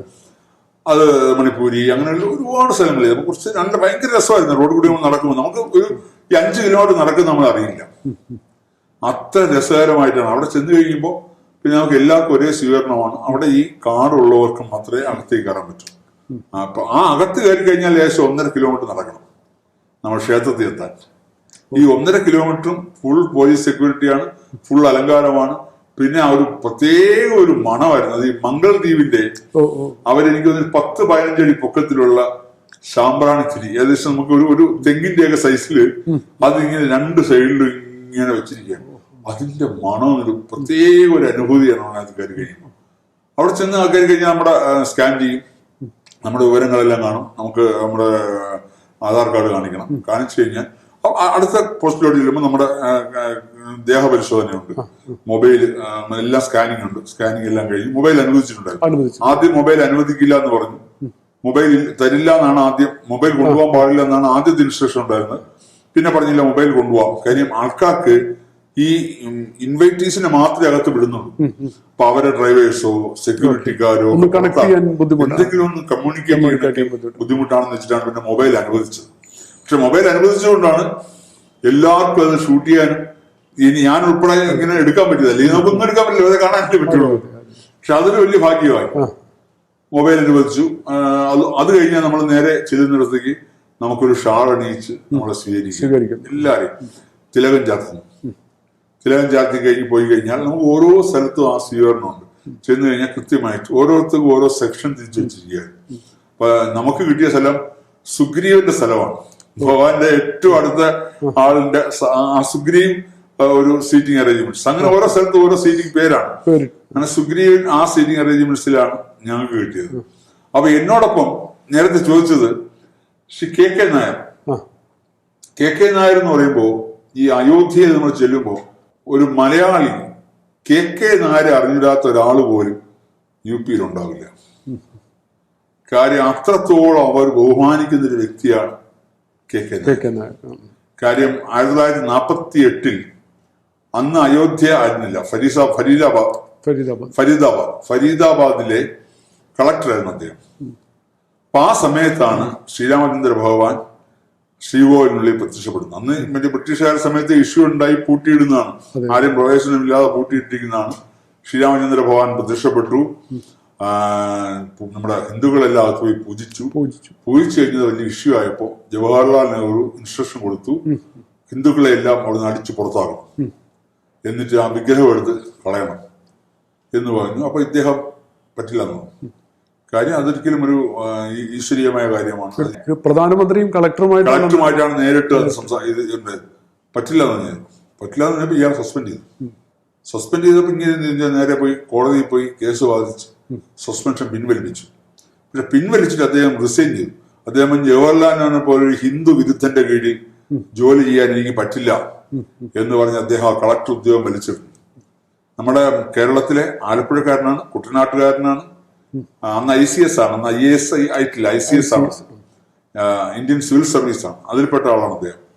അതിനുശേഷം അദ്ദേഹം അലഹബാദ് കോടതിയിൽ വക്കീലായി പ്രാക്ടീസ് ചെയ്തു. പിന്നെ അദ്ദേഹം അന്ന് ജനസംഘം, അന്ന് BJP ആയിട്ടില്ല, ജനസംഘത്തിന്റെ MP ആയിട്ട്, എനിക്ക് തോന്നുന്നു കേരളത്തിലെ ആദ്യത്തെ MP അദ്ദേഹമായിരിക്കും, മലയാളിയായ ഒരു MP അദ്ദേഹമായിരിക്കും. അദ്ദേഹത്തിന്റെ ഭാര്യ ശകുന്തള എന്നാണ് അവരുടെ പേര്. അവർ UP കാരിയാണ്, അവരും MP ആയി. അപ്പോ ഒരു കോയിൻസിഡന്റ് പോലെ ഞാൻ അയോധ്യയിൽ ചെന്ന് ആദ്യം ഇവിടെ ചെന്ന് എന്റെ ഒരു വലിയ ഒരു ഡിസ്റ്റന്റ് റിലേറ്റീവ് കൂടിയാണ് സുനിൽ എന്ന് പറയുന്ന വ്യക്തി. അദ്ദേഹം ഈ കെ നായരുടെ ഗ്രാൻഡ് സൺ ആണ്, ചാർട്ടേഡ് അക്കൗണ്ടന്റ് ആണ്. അപ്പൊ അദ്ദേഹം ഇവിടുന്ന് പോകുന്നതിന് മുമ്പ് എന്നെ കോണ്ടാക്ട് ചെയ്തിരുന്നു. അപ്പൊ അവിടുത്തെ എല്ലാ കാര്യങ്ങളും നമുക്ക് അറേഞ്ച് ചെയ്യാം എല്ലാം പറഞ്ഞിരുന്നു. അപ്പൊ ഞാൻ പ്രത്യേക ക്ഷണമുണ്ടായിരുന്നു അദ്ദേഹത്തിന്, ഇൻവിറ്റേഷൻ ഉണ്ടായിരുന്നു കെ നായരുടെ കെയർ. അദ്ദേഹത്തിന്റെ വീട്ടിൽ നിന്ന് വേറെ ആരുമില്ല. അദ്ദേഹത്തിന് ഒരു മകനുണ്ട്, പക്ഷെ ആർക്കും അതിന്റെ ഒരു ട്രേസ് ഔട്ട് ഇല്ല. അത് ആർക്കും അറിയില്ല അദ്ദേഹം എവിടെയാണ്. പല രീതിയിൽ അദ്ദേഹത്തിന് ട്രേസ് ചെയ്യാൻ ശ്രമിച്ചിട്ടുണ്ട്, ഇപ്പോഴും ശ്രമിച്ചുകൊണ്ടിരിക്കുന്നു. ഇത് അദ്ദേഹത്തിന്റെ സഹോദരന്റെ മകനാണ്. സഹോദരനാണ് ഇൻവിറ്റേഷൻ ഉണ്ടായത്, പക്ഷെ അദ്ദേഹത്തിന് പ്രായാധിക്യം കൊണ്ട് യാത്ര ചെയ്യാൻ പറ്റാത്തതുകൊണ്ട് അദ്ദേഹത്തിന്റെ മകനെയാണ് പകരം ഡെപ്യൂട്ടി ചെയ്തത്. അപ്പൊ മകൻ അവിടെ ചെന്ന് ഞാൻ താമസിക്കുന്ന സ്ഥലത്ത് അദ്ദേഹം തലേദിവസം ഒന്ന് കണ്ടു, തന്നെ 21-ാം തീയതി കണ്ടു. പിറ്റേ ദിവസം രാവിലെ ഒന്നിച്ചു പോകാന്ന് പറഞ്ഞു. അപ്പൊ ഞങ്ങൾ ഒന്നിച്ചാണ്, ഞങ്ങൾക്ക് സെക്യൂരിറ്റി ഉണ്ടായിരുന്നു പോലീസുകാർ. അപ്പൊ ഒന്നിച്ചാണ് പോയത്, ഞങ്ങൾ ഒന്നിച്ചാണ് ഇരുന്നതും. അപ്പൊ അദ്ദേഹത്തിനെ പരിചയപ്പെടുമ്പോൾ തന്നെ അവർക്കെല്ലാം എന്തൊരു സന്തോഷമാണെന്നറിയാം. കെ നായർ സാബ് എന്നാണ് അവർ പറയുന്നത്. ആ ഒരു ലെവലിലാണ്, ആ ബഹുമാനത്തോടുകൂടിയാണ് അദ്ദേഹത്തെ അവർ കാണുന്നത്. അപ്പൊ അദ്ദേഹം എന്നോട് ഉണ്ടായിരുന്നു. അപ്പൊ ഞങ്ങൾ ഒന്നിച്ചാണ് അകത്ത് പോയത്. അപ്പൊ അവിടെ അമിതാഭ് ബച്ചൻ ഉൾപ്പെടെയുള്ള എല്ലാ സെലിബ്രിറ്റീസും ഉണ്ട്, രജനീകാന്ത് ഉണ്ട്, ധനുഷ് ഉണ്ട്, പിന്നെ അനുപം ഖേറിനെ കണ്ടു, അങ്ങനെ ഒത്തിരി പേര്. പിന്നെ ഒരു സൈഡിൽ കംപ്ലീറ്റ് സന്യാസിമാര്, അപ്പുറത്ത് ബിസിനസ്സുകാര്, അങ്ങനെയുള്ള ഒരു കൃത്യമായ സീറ്റിംഗ് അറേഞ്ച്മെന്റ്സ് ആയിരുന്നു അവിടെ. മാത്രമല്ല ഇങ്ങനെ നമ്മുടെ ലഘുഭക്ഷണവും വെള്ളവും ഇങ്ങനെ ചായ, കാപ്പി, ഇങ്ങനെ പാക്കറ്റുകളിൽ ഇങ്ങനെ വന്നുകൊണ്ടിരിക്കുകയാണ്. അതെല്ലാം വിശ്വഹിന്ദു പരിഷത്തിന്റെയും ബജരംഗദളിന്റെയും മറ്റേ സംഘത്തിന്റെയും സേവാ പ്രവർത്തകരാണ്. പോലീസുകാർക്കൊന്നും അകത്തേക്ക് ഒരു സാധനമില്ല. പിന്നെ പോലീസുകാർക്കൊന്നും ആവശ്യമില്ല അവിടെ. കാര്യം പോലീസുകാരെ നിയന്ത്രിക്കപ്പെടേണ്ട ആൾക്കാരല്ലല്ലോ അവിടെ ഉള്ളത്. അത്രയും ഹൈ VIPs മാത്രമല്ലേ ഉള്ളൂ അവിടെ. പോലീസുകാരൊന്നും അകത്തേക്ക് വന്നിട്ടേ ഇല്ല. ഈ നമ്മുടെ സേവാ പ്രവർത്തകരാണ് എല്ലാ പ്രവർത്തനങ്ങളും ചെയ്തുകൊണ്ടിരുന്നത്. ഉച്ചയ്ക്ക് ഭക്ഷണം ഉണ്ടായിരുന്നു, എല്ലാം നമ്മളെ സീറ്റിൽ തന്നെ തരും. ടോയ്ലറ്റിലെല്ലാം പോകണമെങ്കിൽ അതിന് സൗകര്യം അപ്പുറത്തുണ്ട്. അപ്പൊ വളരെ വളരെ കൃത്യമായ അറേഞ്ച്മെന്റ്സ് ആയിരുന്നു. അപ്പൊ അത് കഴിഞ്ഞ് എനിക്ക് തോന്നുന്നു ഞങ്ങളവിടെ പോയി, ഞങ്ങളൊരു 9 മണിയായപ്പോഴത്തേക്കും സീറ്റിലെത്തി കഴിയുമ്പോഴത്തേക്കും എവിടെയും രാമമന്ത്രം മാത്രമാണ്. അതായത് നമ്മൾ കേൾക്കാൻ കുതിക്കുന്ന എത്രയോ സ്വരങ്ങളാണ് അവിടെ വന്നിരിക്കുന്നത്. അനുരാധ പൊതുവാൾ, അതുപോലെ പ്രസിദ്ധരായ എല്ലാ ഈ ചലച്ചിത്ര പിന്നണി ഗായകർ അവിടെ ഉണ്ട്. അതിലേക്ക് രഘുപതി രാഘവ രാജാറാം എന്നുള്ളതിന്റെ ഒരു പുതിയതല്ല, പഴയ യഥാർത്ഥ ഒരു ഡെഫിനിഷൻ കേൾക്കാനിടയായിരുന്നു. അതെ, തീർച്ചയായിട്ടും. അത് എനിക്ക് തോന്നുന്നു അനുരാധ പൊതുവാളാണത് പാടിയത്. രഘുപതി രാഘവ രാജാറാമിന്റെ യഥാർത്ഥ രൂപം അത് സ്വാതന്ത്ര്യ സമര കാലത്ത് ഈ കോൺഗ്രസ് ആണ് അതിനെ വികലമാക്കിയത്. ഈശ്വര ഹള്ള തേരാന അതൊന്നും രഘുപതി രാഘവ രാജാറാമിന്റെ ഭാഗമല്ല. അത് കോൺഗ്രസ്സുകാർ അതിനകത്ത് ഈ മറ്റെന്താ പറയാ മതേതരത്വം കുത്തി കയറ്റിയതാണ്. ആ എന്നിട്ട് അന്ന് ഗാന്ധിജി പറഞ്ഞു എല്ലാ ക്ഷേത്രങ്ങളിലും ഇത് പ്ലേ ചെയ്യണമെന്ന്. രഘുപതി രാജാറാമിന്റെ ഈ പുതിയ വർഷം ഈശ്വര ഹള്ള തേരാനം ചേർത്ത് എല്ലാ ക്ഷേത്രങ്ങളിലും പ്ലേ ചെയ്യണം. പക്ഷേ മദ്രസകളിൽ പ്ലേ ചെയ്യണ്ട എന്ന് പ്രത്യേകം പറഞ്ഞു. അവിടെ ശ്രീരാമനെ ഒന്നും അവിടെ പ്ലേ ചെയ്യണ്ട, ക്ഷേത്രങ്ങളിൽ കരിമും മറ്റതൊക്കെ പ്ലേ ചെയ്യാം. അതൊക്കെ ചില ഇരട്ടത്താപ്പുകളാണ് കോൺഗ്രസിന്റെ. അത് ഇന്നും നിലനിൽക്കുന്നു ആ ഇരട്ടത്താപ്പുകൾ. അന്ന് ജവഹർലാൽ നെഹ്റു എന്നൊരു വ്യക്തിയാണ് ഭാരതത്തിന് ഈ രീതിയിൽ അധപ്പതനത്തിലേക്ക് കൊണ്ടുപോയത്. ജവഹർലാൽ നെഹ്റുവിന് പകരം മറ്റൊരാളാണ് ഇന്ത്യൻ പ്രധാനമന്ത്രി ആവുന്നതെങ്കിൽ സർദാർ വല്ലഭായ് പട്ടേലോ സുഭാഷ് ചന്ദ്രബോസോ അതുപോലൊരാളായിരുന്നു ഇന്ത്യൻ പ്രധാനമന്ത്രിയായിട്ട് ആദ്യം വന്നതെങ്കിൽ ഭാരതത്തിന്റെ ഭാഗതയും ഇതായിരുന്നില്ല. ഇപ്പോ നരേന്ദ്രമോദിജിക്ക് ഇത്രത്തോളം കഷ്ടപ്പെടേണ്ടി വരില്ലായിരുന്നു. ഭാരതം ഹിന്ദു രാഷ്ട്രമായിട്ട് തന്നെ നിലനിന്നേനെ. ഹിന്ദു രാഷ്ട്രം തന്നെ ആയിരുന്നല്ലോ. ഇന്ദിരാഗാന്ധി പ്രധാനമന്ത്രിയായ സമയത്താണ് ഒരു തരികിട കാണിച്ചിട്ടാണ് അതിന് മതേതരത്വം എന്നുള്ള സാധനം, മതേതരം എന്നുള്ള സാധനം കോൺസ്റ്റിറ്റ്യൂഷനിൽ കൊണ്ടുവന്നു. അത് ഇന്ദിരാഗാന്ധി കളിച്ചൊരു കളിയാണ്. അതെനിക്ക് തോന്നുന്നു തീർച്ചയായിട്ടും പുതിയ ഈ 2024 നടക്കുന്ന ഇലക്ഷനിൽ നരേന്ദ്രമോദി തന്നെ തിരിച്ച് അധികാരത്തിൽ വരുമെന്നുള്ള കാര്യം ഏകദേശം 100% ഉറപ്പാണ്. വന്നു കഴിഞ്ഞാൽ അടുത്ത 5 വർഷത്തിനുള്ളിൽ ഈ മതേതരം എടുത്ത് ചവിട്ടുകൊട്ടയെ കളഞ്ഞിട്ട് യഥാർത്ഥ ഹിന്ദു രാഷ്ട്രമാക്കി ഭാരതത്തെ മാറ്റും. ഇവിടുത്തെ ഹിന്ദുത്വ ചിഹ്നങ്ങളും ഹിന്ദുത്വ ക്ഷേത്രങ്ങളും എല്ലാം പഴയപടിയിൽ തിരിച്ചു വരും. കാശിയായാലും, കാശിയൊക്കെ പണ്ട് ഞാൻ കാശിയിൽ പോയപ്പോ ക്ഷേത്രത്തിലേക്ക് പോകുന്ന വഴി എന്ന് പറയുന്നത് ഒരു ഗല്ലി കൂടെയാണ്. ഇത്രയും വൃത്തികെട്ട ഒരു ഗല്ലി, ഓട സൈഡിൽ ഓട, നാറ്റം പിടിച്ച് ഓടയിൽ കൂടെ പോയി ചെല്ലുമ്പോൾ ഒരു ഡോറ് ചെല്ലുമ്പോൾ അതാണ് വിശ്വനാഥ ക്ഷേത്രം. സങ്കടം തോന്നിയിട്ടുണ്ടെന്ന് അവിടെ ചെന്നിട്ട്. ഒരു ഇത്രയും ഭാരതത്തിന്റെ ഏറ്റവും പ്രധാനപ്പെട്ട ഒരു ക്ഷേത്രത്തിൽ എത്തുമ്പോൾ ഒരു ഗല്ലി കൂടെ പോയിട്ട് ചെറിയ ഡോറിൽ കൂടെ കയറി കഴിഞ്ഞാൽ അകത്ത് ക്ഷേത്രം. പക്ഷെ അവിടെ നിന്നൊക്കെ വളരെയധികം ദൂരം നമ്മൾ എന്താണ് ഇപ്പോൾ ഇപ്പോഴത്തെ അവസ്ഥ? എന്താണ് വാരണാസി ഇപ്പൊ നമ്മൾ കണ്ടാൽ പഴയ വാരണാസി, അതായത് എന്താണ് ഭാരതത്തിന്റെ ഏറ്റവും പ്രാധാന്യപ്പെട്ട ക്ഷേത്രം കാശി വിശ്വനാഥൻ കുടികൊള്ളുന്നത്, അതായി വാരണാസി മാറി. അതുപോലെ അയോധ്യ നോക്കിക്കോളൂ, അയോധ്യ 2 വർഷം കഴിയട്ടെ. ഇപ്പൊ നമുക്ക് ക്ഷേത്രത്തിന്റെ പണി പൂർത്തിയായി, പ്രാണപ്രതിഷ്ഠ കഴിഞ്ഞു. ഇനി ഒരുപാട് പണികളുണ്ട് ബാക്കി. ചുറ്റുപാടുമുള്ള മതിൽക്കെട്ടുകള്, മറ്റു കാര്യങ്ങൾ, അങ്ങനെയുള്ള വഴിയെല്ലാം ചെയ്യാറുണ്ട്. 2 വർഷം കൊണ്ട് അത് ഗംഭീരമായി പൂർണ്ണമാവും എന്നുള്ളത് തന്നെയാണ് വിശ്വാസം. മാത്രമല്ല ലക്നൗ മുതൽ എനിക്ക് തോന്നുന്നു അയോധ്യ വരെയുള്ള വീഥികൾ പോലും ഒരു ശ്രീരാമചന്ദ്ര ഭഗവാന്റെ രാജവീഥിയായി മാറും. ആ രീതിയിലാണ് യോഗി ആദിത്യനാഥ് വിഭാവന ചെയ്തിരിക്കുന്നത്. അതോടുകൂടി അയോധ്യ മാറുന്നു. ഇനി അടുത്തത് മധുര. ശ്രീകൃഷ്ണ ജന്മഭൂമി ഇതുപോലെ തിരിച്ചു പിടിക്കണം. അവിടെയുള്ള പള്ളി പൊളിച്ച് ദൂരെ കളഞ്ഞിട്ട് അവിടെയും ഇതുപോലെ ശ്രീകൃഷ്ണ ജന്മസ്ഥാനം ആ ക്ഷേത്രം വരണം. അതുപോലെ ഓരോ സ്ഥലങ്ങളും. പിന്നെ മാത്രമല്ല, പ്രധാനമായും ഒരു മാറ്റം വരേണ്ടത് ഭാരതത്തിന്റെ യഥാർത്ഥ നാമങ്ങൾ, സ്ഥലനാമങ്ങൾ തിരിച്ച് നമുക്ക് പുനഃസ്ഥാപിക്കപ്പെടണം. ഈ മഹാനായ ജഹാംഗീർ, മഹാനായ ഔറംഗസേബ്, ഏത് മഹാൻ അയാളുള്ള മഹാനാവുന്നത് എങ്ങനെയാണ്? ഞാൻ ചോദിക്കട്ടെ, ഇപ്പോ യഥാർത്ഥത്തിൽ പറഞ്ഞാൽ പ്രയാഗ്രാജിന്റെ പഴയ പേരെന്താണ്? അലഹബാദ്. അതായത് അള്ളാഹിന്റെ സ്ഥലമൊന്നും, അള്ളാഹുവിന്റെ സ്ഥലം പ്രയാഗ്രാജോ. പ്രയാഗ്രാജ് എന്ന അർത്ഥം എന്താണ്? ഏറ്റവും വലിയ പവിത്രമായ ഭൂമി, ഭഗവാന്റെ ഭൂമി, അതാണ് പ്രയാഗ്രാജ്. അതായത് ആ പ്രയാഗ്രാജിന്റെ ഏറ്റവും വലിയ പ്രത്യേകത എന്ന് പറയുന്നത് ഗംഗ, യമുന, സരസ്വതി 3 പുണ്യ നദികൾ ഒന്നിച്ചു ചേരുന്ന സ്ഥലം, സംഗമസ്ഥാനമാണ്. അതായത് ഗംഗയും യമുനയും ഒന്നിച്ചു വന്ന് ചേരുന്നു. സരസ്വതി നദി ഇതിന്റെ അടിയിലൂടെ യാത്ര ചെയ്യുന്നു. നമുക്ക് അവിടെ പോവാം. നമുക്ക് ബോട്ടിൽ പോയിട്ട് നമുക്ക് ഈ സംഗമ സ്ഥാനത്ത് നമുക്ക് ഇറങ്ങിയിരിക്കാം. അടിയിൽ വലിയ, ഞാൻ പോയിട്ടുണ്ട് അവിടെ, അടിയിൽ വലിയ പ്ലാറ്റ്ഫോം കിട്ടിയിട്ടുണ്ട്. നമുക്ക് വള്ളത്തിൽ പോയിട്ട് വള്ളത്തിൽ ഇറങ്ങി നിൽക്കുമ്പോൾ നമ്മൾ 3 നദികളുടെയും ആ 3 പുണ്യ നദികളുടെയും ആ സ്പർശനം നമ്മുടെ ദേഹത്തുണ്ടാവും. അത്രയും പുണ്യമായ ഭൂമിയാണ് പ്രയാഗ്രാജ്. അതിനെയാണ് അള്ളാഹുവിന്റെ നാടാക്കി മാറ്റിയത് അലഹബാദ്. യോഗി ആദിത്യനാഥ് ചവിട്ടിയെടുത്ത് ചോട്ടുകൂട്ടി കളഞ്ഞിട്ട് പ്രയാഗ്രാജ് പുനഃസ്ഥാപിച്ചു. അതുപോലെ ഫരീദാബാദ് ആയിരുന്നു അയോധ്യ എന്നുള്ള പുണ്യ സ്ഥലത്തിന്റെ പേര് മാറ്റി ഫരീദാബാദ് ആക്കിയതാണ്. അതിനെടുത്ത് കളഞ്ഞിട്ട് വീണ്ടും അയോധ്യയാക്കി. ഇതുപോലെ ഇനി ഓരോ സ്ഥാനങ്ങളും പുനഃസ്ഥാപിക്കപ്പെടും. പുനഃസ്ഥാപിക്കപ്പെടുന്ന വെച്ചാൽ പേര് മാറ്റാനല്ല പറയുന്നത്, പേര് ഒറിജിനലിലേക്ക് കൊണ്ടുവരണം, യഥാർത്ഥത്തിലേക്ക് കൊണ്ടുവരണം. ഇനി ഒരുപാടുണ്ട്. ഔറംഗാബാദ്, മറ്റത് മറ്റേ ഔറംഗസീബിന്റെ ഒക്കെ പേരിൽ അയാളെ പോലെ ഒരു വൃത്തികെട്ടവൻ, അങ്ങനെ ഒരു വൃത്തികെട്ടവന്റെ പേരിലാണോ സ്ഥലം അറിയപ്പെടേണ്ടത്? എത്രയോ മോശം. ഞാൻ കേട്ടെ, ഈ മുഗൾ രാജാക്കന്മാര് ആർക്കാണ് ഒരു വ്യക്തിത്വമുള്ള ആരുണ്ടായിരുന്നു? സ്വന്തം അച്ഛനെ പിടിച്ച് ജയിലിലിടുക, സഹോദരന്മാരെ വെട്ടിക്കൊല്ലുക, അധികാരത്തിന് വേണ്ടി എന്ത് കുതന്ത്രങ്ങളും കാണിച്ച് ഇവരുടെ പേരിലാണോ ഇന്ത്യയിലെ സ്ഥലങ്ങൾ അറിയപ്പെടേണ്ടത്? പക്ഷെ ഒരു കാലത്ത് നമ്മുടെ പാഠ്യപദ്ധതികളിലും നമ്മുടെ സമൂഹത്തിലും തുടർച്ചയായി പറഞ്ഞുകൊണ്ടിരിക്കുന്ന പേരുകളായിരുന്നു ഇവർ. അതുമാത്രമല്ല, അവരാണ് ഇന്ത്യയിൽ ഭരണപരിഷ്കാരങ്ങൾ കൊണ്ടുവന്നതെന്നും വലിയ വലിയ കെട്ടിടങ്ങൾ ഉണ്ടാക്കിയതെന്നും ഒക്കെ അവരുടെ ഇമേജാണ് ഇന്ത്യയിൽ ഉണ്ടായിരുന്നത് എന്ന് പറയുന്ന ഒരു വലിയൊരു കാലഘട്ടം ഉണ്ടായിരുന്നു അല്ലേ?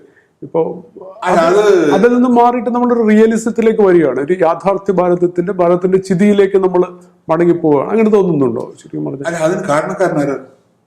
തീർച്ചയായിട്ടും ഞാൻ പറഞ്ഞ ജവഹർലാൽ നെഹ്റു എന്ന് പറയുന്ന ഒരു ഹിന്ദു വിരുദ്ധനാണ് ഇതിന് കാരണക്കാരൻ.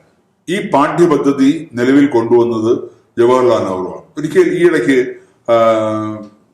കർണാടകയിലെ ബാംഗ്ലൂരിൽ അന്ന് ഈ പറഞ്ഞ പാഠ്യപദ്ധതികളുടെ അന്ന് ആ റിസർച്ചിൽ ഉണ്ടായിരുന്ന ഒരാളാണ്. അദ്ദേഹം 19 വയസ്സായി. അദ്ദേഹത്തിന്റെ ഒരു ഇന്റർവ്യൂ എടുത്ത കാലത്ത് കാണുകയുണ്ടായി. അദ്ദേഹം പറഞ്ഞു, അന്ന് ഈ പറഞ്ഞ ഈ സാധനങ്ങളൊക്കെ, അതായത് നമ്മുടെ ശിവജിയെ കുറിച്ചോ അല്ലെങ്കിൽ റാണാ പ്രതാപിനെ കുറിച്ചോ ഝാൻസി റാണിയെ കുറിച്ചോ അതുപോലുള്ള ആൾക്കാരെയൊക്കെ ഇകഴ്ത്തണം, എന്നിട്ട് മുഗൾ ആൾക്കാരെ പുകഴ്ത്തണം. ഇതായിരുന്നു പാഠ്യപദ്ധതിയിൽ ജവഹർലാൽ നെഹ്റു മുന്നോട്ട് വെച്ച ആശയം. മഹാനായ അക്ബർ, മഹാനായ ഔറംഗസീബ്, ഷാജഹാൻ. ഞാൻ ചോദിക്കട്ടെ, ഈ താജ്മഹൽ എന്ന് പറയുന്നത് എന്താണ് സംഭവം? യഥാർത്ഥത്തിൽ തേജോ മഹൽ എന്ന് പറയുന്നത് ശിവക്ഷേത്രമായിരുന്നു. അതിനെ ഒരു ശവകുടീരമാക്കി മാറ്റി. ആര്? ആ പ്രേമത്തിന്റെ അപൂർവ പ്രതീകം എന്നൊക്കെയാണ് അറിയപ്പെടുന്നത്. ഈ പറഞ്ഞ ഈ ഷാജഹാൻ ചക്രവർത്തിയുടെ 6 ഭാര്യമാരിൽ ഏതോ ഒരു ഭാര്യയാണ് മുംതാസ്. അതായത് ഭാര്യ പോലുമല്ല, ഒരു വെപ്പാട്ടി. ആ വെപ്പാട്ടിയെ കൊണ്ടുവന്ന് മരിച്ചു കഴിഞ്ഞപ്പോൾ അതിനകത്ത് കൊന്നാണെന്ന് പോലും പറയുന്നു. കൊന്നിട്ട് അതിനകത്ത് കൊണ്ട് അടക്കിയിട്ട് ആ ക്ഷേത്രത്തിനെ ഒരു ശവകുടീരമാക്കി മാറ്റി താജ്മഹൽ. പക്ഷെ കുറെ നാൾ നമ്മൾ സെലിബ്രേറ്റ് ചെയ്തുകൊണ്ട് ഇന്ത്യയുടെ മുഖമായി മാറിയിരുന്നത് അത് ആക്കിയത് അതൊക്കെ ഇനി മാറണം. യഥാർത്ഥത്തിൽ പറഞ്ഞു. അതുപോലെ കുത്തബ് മിനാർ എന്താണ്? അവിടെയും ക്ഷേത്രമായിരുന്നു. ആ ക്ഷേത്രത്തിനെ പൊളിച്ചു മാറ്റിയാണ് കുത്തബ് മിനാർ ആക്കിയത്. അതുപോലെ ഓരോ സ്ഥലങ്ങളും മാറണം. കുത്തബ് മിനാർ എന്ന പേരൊക്കെ ദൂരെ കളയണം. താജ്മഹൽ പോലും പറയണം, തേജോ മഹൽ അത് തന്നെ എത്തണം. അവിടെ താജ്മഹലിനകത്ത് ഈടയ്ക്കും പല സ്ഥലങ്ങളിലും ഈ ശിവലിംഗത്തിന്റെ അടയാളങ്ങളുണ്ട്. എന്തിനാണ് ഇങ്ങനെ ഒരു ശവകുടീരത്തിൽ അല്ലെങ്കിൽ ഒരു സ്മാരക മന്ദിരത്തിൽ ഈ ഇത് വരുന്നത് എങ്ങനെയാ? ശിവലിംഗം വരുന്നത് എങ്ങനെയാ? അല്ലെ അന്നത്തെ മുസ്ലിങ്ങൾ ഒരു ശിവലിംഗം ഒത്തുപോകും? ഒരിക്കലുമില്ല. ഈ ഗ്യാൻവാബിലും ഇപ്പോ അടുത്തിടയ്ക്ക് കോടതിയുടെ നിർദ്ദേശപ്രകാരം പൂജകൾ തുടങ്ങിയിട്ടുണ്ടല്ലോ. അപ്പോൾ അതും ഒരു പദ്ധതിയുടെ ഭാഗമല്ലേ ശരിക്കും? ഗ്യാൻവാബി മോസ്കിൽ നിന്ന് നമ്മുടെ മഹാദേവന്റെ ഇയാൾ പറഞ്ഞത് മുഗൾമാർ ചെയ്തത് എന്താണ്? നമ്മുടെ 6 പ്രാവശ്യമാണ് സോമനാഥ ക്ഷേത്രം തകർത്തത്.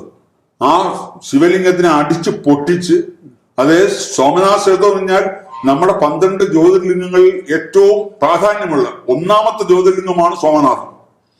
ആ സോമനാഥ ക്ഷേത്രത്തെ 6 പ്രാവശ്യം തകർത്തു.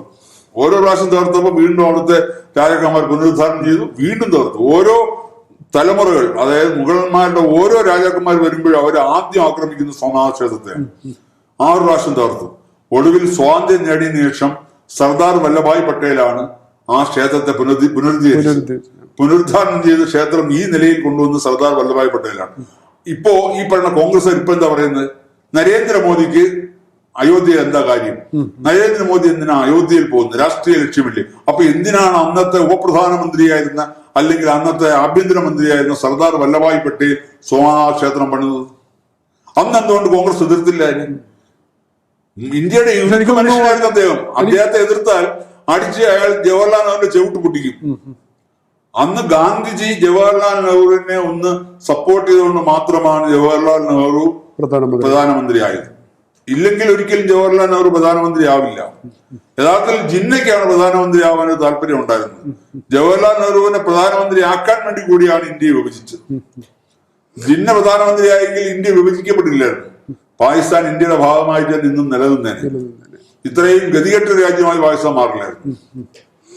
അപ്പൊ നമ്മൾ വരുന്നത് ഇപ്പോൾ നമ്മൾ അങ്ങ് സൂചിപ്പിച്ച മാതിരി ഈ അയോധ്യയിൽ ഇത്ര വിപുലമായ ചടങ്ങുകൾ നടക്കുന്ന സമയത്ത് തന്നെ അത് സംഘാടകർ കോൺഗ്രസിനെ ക്ഷണിച്ചിട്ടുണ്ടായിരുന്നു. അപ്പോൾ കോൺഗ്രസ് പറഞ്ഞത് അയോധ്യയിൽ ഒരു രാഷ്ട്രീയമാണ് എന്നാണ് പറഞ്ഞത്.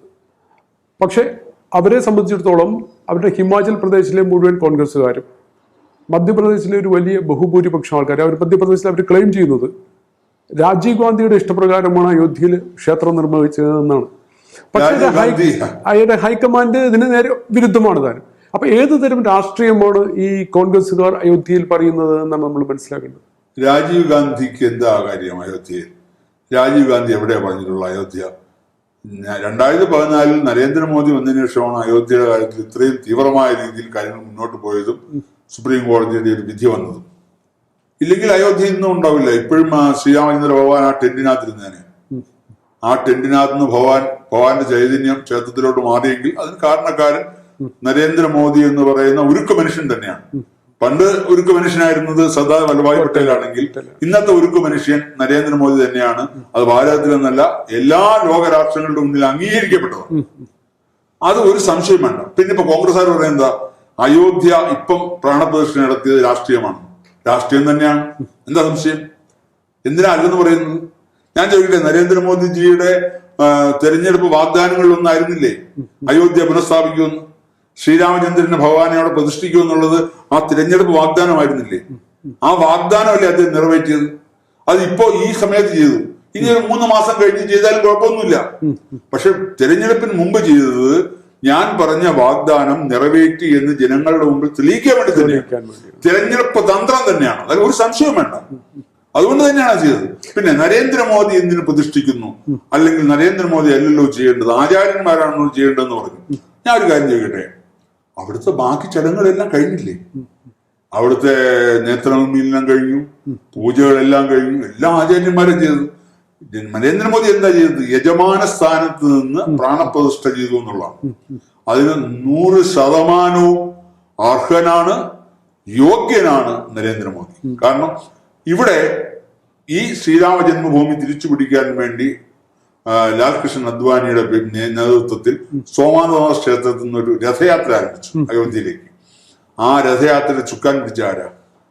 നരേന്ദ്രമോദിയായിരുന്നു. ശ്രീ നരേന്ദ്രമോദിയാണ്. അദ്ദേഹം ഒന്നുമല്ല, അദ്ദേഹം സംഘത്തിന്റെ പ്രചാരകൻ മാത്രമാണ്. ആ പ്രചാരകനായിരുന്ന അദ്ദേഹത്തിനെയാണ് അതിന്റെ ചുമതലക്കാരനാക്കിയത്. അദ്ദേഹമാണ് അതിന് നേതൃത്വം നൽകിയത്. ഇപ്പോഴും നമുക്ക് അതിന്റെ വിഷ്വൽസ് കാണാം. വിഷ്വൽസ് ഉണ്ട്, അതിന്റെ ഫോട്ടോസ് ഉണ്ട്. LK അദ്വാനിയുടെ തൊട്ട് മുമ്പ് നിൽക്കുന്ന നരേന്ദ്രമോദിയാണ്. അവിടെ അറസ്റ്റ് ചെയ്തു, വെടിവെച്ച് അറസ്റ്റ് ചെയ്തപ്പോ നരേന്ദ്രമോദി അറസ്റ്റ് ചെയ്തു. അപ്പൊ അന്ന് തൊട്ടുള്ള അദ്ദേഹത്തിന്റെ ത്വരയാണ്, അദ്ദേഹത്തിന്റെ മനസ്സിലെ ആഗ്രഹമാണ്, ആ നിഷ്ഠയാണ് ഇവിടെ നിർവഹിക്കപ്പെട്ടത്. ആ നിയോഗം അദ്ദേഹത്തിന് കിട്ടി. അത് ശ്രീരാമന്റെ അനുഗ്രഹമാണ്. ആ അനുഗ്രഹത്തിനാലാണ് അദ്ദേഹത്തിന്. അങ്ങ് പറഞ്ഞു വരുന്നത് കോൺഗ്രസ്സുകാർ പറയുന്ന ഒരു രാഷ്ട്രീയമല്ല ഇത് നരേന്ദ്രമോദിയുടെ മനസ്സിൽ, അല്ലെങ്കിൽ കേന്ദ്ര സർക്കാരിന്റെ മനസ്സിലുണ്ടായിരുന്നു. അദ്ദേഹം ജനങ്ങളോട് മുന്നോട്ട് വെച്ച വാഗ്ദാനങ്ങൾ നിറവേറ്റുകയായിരുന്നു. തീർച്ചയായും. മാത്രമല്ല, അതുകൊണ്ട് തീർച്ചയായും അർഹനാണ് അദ്ദേഹം. 11 ദിവസം കൃത്യമായ വ്രതമനുഷ്ഠിച്ചിട്ടാണ് അദ്ദേഹം ആ ചടങ്ങിലേക്ക് പോയത്. അല്ലാതെ ചുമ്മാ തലേദിവസം പോയി എവിടെയും കറങ്ങി നടന്നിട്ട് വന്ന് ഞാൻ പ്രാണപ്രതിഷ്ഠ നടത്താന്ന് പറഞ്ഞല്ല. കോൺഗ്രസ്സുകാരുടെ മനസ്സല്ല അദ്ദേഹത്തിന്. അദ്ദേഹം കാവി ഉടുക്കാത്ത സന്യാസിയാണ്, സർവസംഘ പരിത്യാഗിയാണ്. ഞാൻ ചോദിക്കട്ടെ, ഭാരതം എന്ന് പറയുന്ന ഈ രാജ്യം ലോകത്തിന്റെ മുമ്പിൽ ഇത്രയും അംഗീകരിക്കപ്പെട്ടത് എന്നാണ്? നരേന്ദ്രമോദി എന്ന് പറഞ്ഞൊരു വ്യക്തി പ്രധാനമന്ത്രിയായതിനു ശേഷമല്ലേ? ഇനി അദ്ദേഹത്തെ പറ്റി പറയാം. അദ്ദേഹം ഒരിക്കലും ഇങ്ങനെ പ്രധാനമന്ത്രിയാവാനോ മുഖ്യമന്ത്രിയാവാനോ ഒന്നും ആഗ്രഹിച്ച വ്യക്തിയല്ല. പക്ഷെ അദ്ദേഹത്തിന് ഒരു ഈശ്വര നിയോഗമാണ്. ഞാൻ ചോദിക്കട്ടെ, ആരെങ്കിലും ഇതിനു മുമ്പ് ഗുജറാത്തിന്റെ മുഖ്യമന്ത്രി ആയിട്ടാണ് അദ്ദേഹം ആദ്യമായിട്ട് നിയമസഭാ മന്ദിരത്തിലോട്ട് കയറുന്നത്. അതിനു മുമ്പ് MLA ആയിരുന്നില്ല. മുഖ്യമന്ത്രി സ്ഥാനം ഏറ്റെടുത്തുകൊണ്ടാണ് അദ്ദേഹം നിയമസഭയിലേക്ക് കയറുന്നത്. ഗുജറാത്തിൽ 11 വർഷം അദ്ദേഹം മുഖ്യമന്ത്രിയായിട്ട് അവിടെ ഇരുന്നു. അതുപോലെ തന്നെ പാർലമെന്റിലേക്ക് അദ്ദേഹം കാല് വെക്കുന്നത് പ്രധാനമന്ത്രി ആയിട്ടാണ്, ഒരു MP ആയിട്ടല്ല. പ്രധാനമന്ത്രിയായിട്ടാണ് അദ്ദേഹം പാർലമെന്റിലേക്ക് കാല് വെക്കുന്നത്. അത് ആർക്കുണ്ടാ ഭാഗ്യം? ആർക്ക് കിട്ടിയിട്ടുണ്ട്? 11 വർഷം മുഖ്യമന്ത്രിയായി, ഇപ്പൊ 10 വർഷം പ്രധാനമന്ത്രിയായി തയ്ച്ചു. ഇനിയും വീണ്ടും അദ്ദേഹം ഇരിക്കും. പക്ഷെ അദ്ദേഹത്തിന്റെ മനസ്സിലൊരു സമയമുണ്ട്. അദ്ദേഹം പറയുന്ന ഒരു പ്രായമുണ്ട്, 75 വയസ്സെന്നുള്ളത്. എനിക്ക് തോന്നുന്നു 75 വയസ്സാകുമ്പോൾ അദ്ദേഹം ഇതിൽ നിന്ന് മാറി പൂർണ്ണമായ സന്യാസിയായി മാറുമെന്നാണ് എനിക്ക് തോന്നുന്നത്. പക്ഷെ അത് കഴിഞ്ഞ് വരുന്ന ആര് എന്നുള്ളതിന് ഉത്തമ മറുപടി എന്റെ മനസ്സിലുള്ളത്, ഇന്ന് UP മാറ്റിയെടുത്ത ആരാണ്? ഒരു സന്യാസി വര്യന് രാഷ്ട്രീയമാകാമോ? ഒരു സന്യാസി വര്യന് ഒരു നാടിനെ ഭരിക്കാമോ? എന്ന് പറഞ്ഞാൽ അത് തെളിയിച്ച ആളാണ് യോഗി ആദിത്യനാഥ്. അദ്ദേഹമായിരിക്കണം അടുത്ത ഭാരതത്തിന്റെ പ്രധാനമന്ത്രി ആകേണ്ടതെന്നുള്ളതാണ് എന്റെ ആഗ്രഹം. പലരും ചോദിക്കും സന്യാസിക്ക് രാഷ്ട്രീയത്തിൽ എന്താ കാര്യം? ഞാൻ ചോദിക്കട്ടെ, യഥാർത്ഥത്തിൽ രാഷ്ട്രീയം എന്താണ്? യഥാർത്ഥത്തിൽ രാഷ്ട്രീയം എന്താണ്? അടിസ്ഥാനമായിട്ട് ഒരു രാജ്യത്തിനെ കുറിച്ചുള്ള ജനസേവനമാണ്. സേവനമല്ലേ രാജ്യസേവനം? സന്യാസം എന്താണ്? സേവനമല്ലേ? ജനം സേവിക്കാതെ ഈശ്വര സേവ, മാനവ സേവ, അത് തന്നെയാണ് സന്യാസം. അതിന് ഈശ്വര സേവ വേണമെങ്കിലാവാം, ഇല്ലെങ്കിലാവാം. പക്ഷെ മാനവ സേവയാണ് രാഷ്ട്രീയം. ഇന്ന് രാഷ്ട്രീയം മാനവ സേവയാണോ? എത്ര രാഷ്ട്രീയക്കാർ സേവനം എന്നുള്ള രീതിയിൽ രാഷ്ട്രീയത്തെ കാണുന്നു? ഇന്ന് രാഷ്ട്രീയം അതിന് കച്ചവടമല്ലേ? ഏറ്റവും നല്ല ബിസിനസ് അല്ലേ രാഷ്ട്രീയം? കേരളത്തിൽ എടുത്തു നോക്കുക. കേരളത്തിൽ ആപ്പാടെ 2 ബിസിനസ്സേ ഉള്ളൂ. ഒന്ന് രാഷ്ട്രീയവും, ഒന്ന് ടൂറിസവും, ഒന്ന് മദ്യവും. ഇതല്ല വേറെ എന്ത് ബിസിനസ്സാണ് കേരളത്തിലുള്ളത്? കേരളത്തിലെ ഏറ്റവും വലിയ ബിസിനസ് ഇന്ന് രാഷ്ട്രീയം. രാഷ്ട്രീയക്കാരനാകുക എന്ന് പറഞ്ഞാൽ ഏറ്റവും വലിയ ബിസിനസ്സുകാരനാകുക, കാശുണ്ടാക്കുക, സ്വന്തം പോക്കറ്റ് നിറയ്ക്കുക. ഇതാണ് രാഷ്ട്രീയം. പക്ഷെ അവിടെ അതല്ല യഥാർത്ഥ രാഷ്ട്രീയം. രാഷ്ട്രീയം ജനസേവനമാണ്. അപ്പൊ ഇന്ന് ജനസേവനം, ഇന്ന് രാഷ്ട്രീയക്കാരനാവാൻ ഏറ്റവും വലിയ യോഗ്യൻ സന്യാസിയാണ്. കാര്യം സന്യാസി എന്ന് പറയുമ്പോൾ സർവസംഘ പരിത്യാഗിയാണ്, സേവകനാണ്. ആ സേവകന് ഇപ്പൊ യോഗി ആദിത്യനാഥിന്റെ കാര്യം എടുക്കാം. അദ്ദേഹം, ഞാൻ പറഞ്ഞു നേരത്തെ കളക്ടറായിരുന്നു പറഞ്ഞില്ല, അദ്ദേഹം എന്നോട് പറഞ്ഞു, ഈ യോഗി പറഞ്ഞ എന്താ, എനിക്കിതിലൊന്നും വേണ്ട, നാളെ എന്നോടൊന്ന് ഇറങ്ങിപ്പോകാൻ പറഞ്ഞാൽ ഞാൻ പോയി ഇരിക്കുക, എനിക്ക് രാഷ്ട്രം ഉണ്ടാവും. ആ നാദ് പരമ്പരയിൽപ്പെട്ട ആളാണ് അദ്ദേഹം. അതുമാത്രമല്ല, നാദ് പരമ്പരയിൽപ്പെട്ട ആൾക്കാരാണ് അയോധ്യയ്ക്ക് വേണ്ടി ആദ്യമായിട്ട് യുദ്ധം ചെയ്ത് ആദ്യമായിട്ട് പുറത്തിറങ്ങിയ സന്യാസിമാർ. അതുകൊണ്ട് തന്നെ യോഗിക്കും അവിടെ ആ സ്ഥാനമുണ്ട്. ആ നാദ് പരമ്പരയിൽപ്പെട്ട ആളാണ് യോഗി. അദ്ദേഹം നാളെ ആശ്രമത്തിൽ പോയി അദ്ദേഹം സന്യാസിയായിട്ടിരിക്കും. അദ്ദേഹത്തിന് ഈ രാഷ്ട്രീയത്തിൽ നിന്ന് നേടാനുണ്ട്. നരേന്ദ്രമോദി എന്ത് നേടിയിട്ടുണ്ട് രാഷ്ട്രീയത്തിൽ? നരേന്ദ്രമോദി കൃത്യമായിട്ട് പറഞ്ഞിട്ടുണ്ട്, എനിക്ക് രാജ്യസേവനവും ജനങ്ങളുടെ സേവനവുമാണ്. ഒരു പൈസ പോലും, ശമ്പളം പോലും അദ്ദേഹം വാങ്ങിച്ചിട്ടില്ല.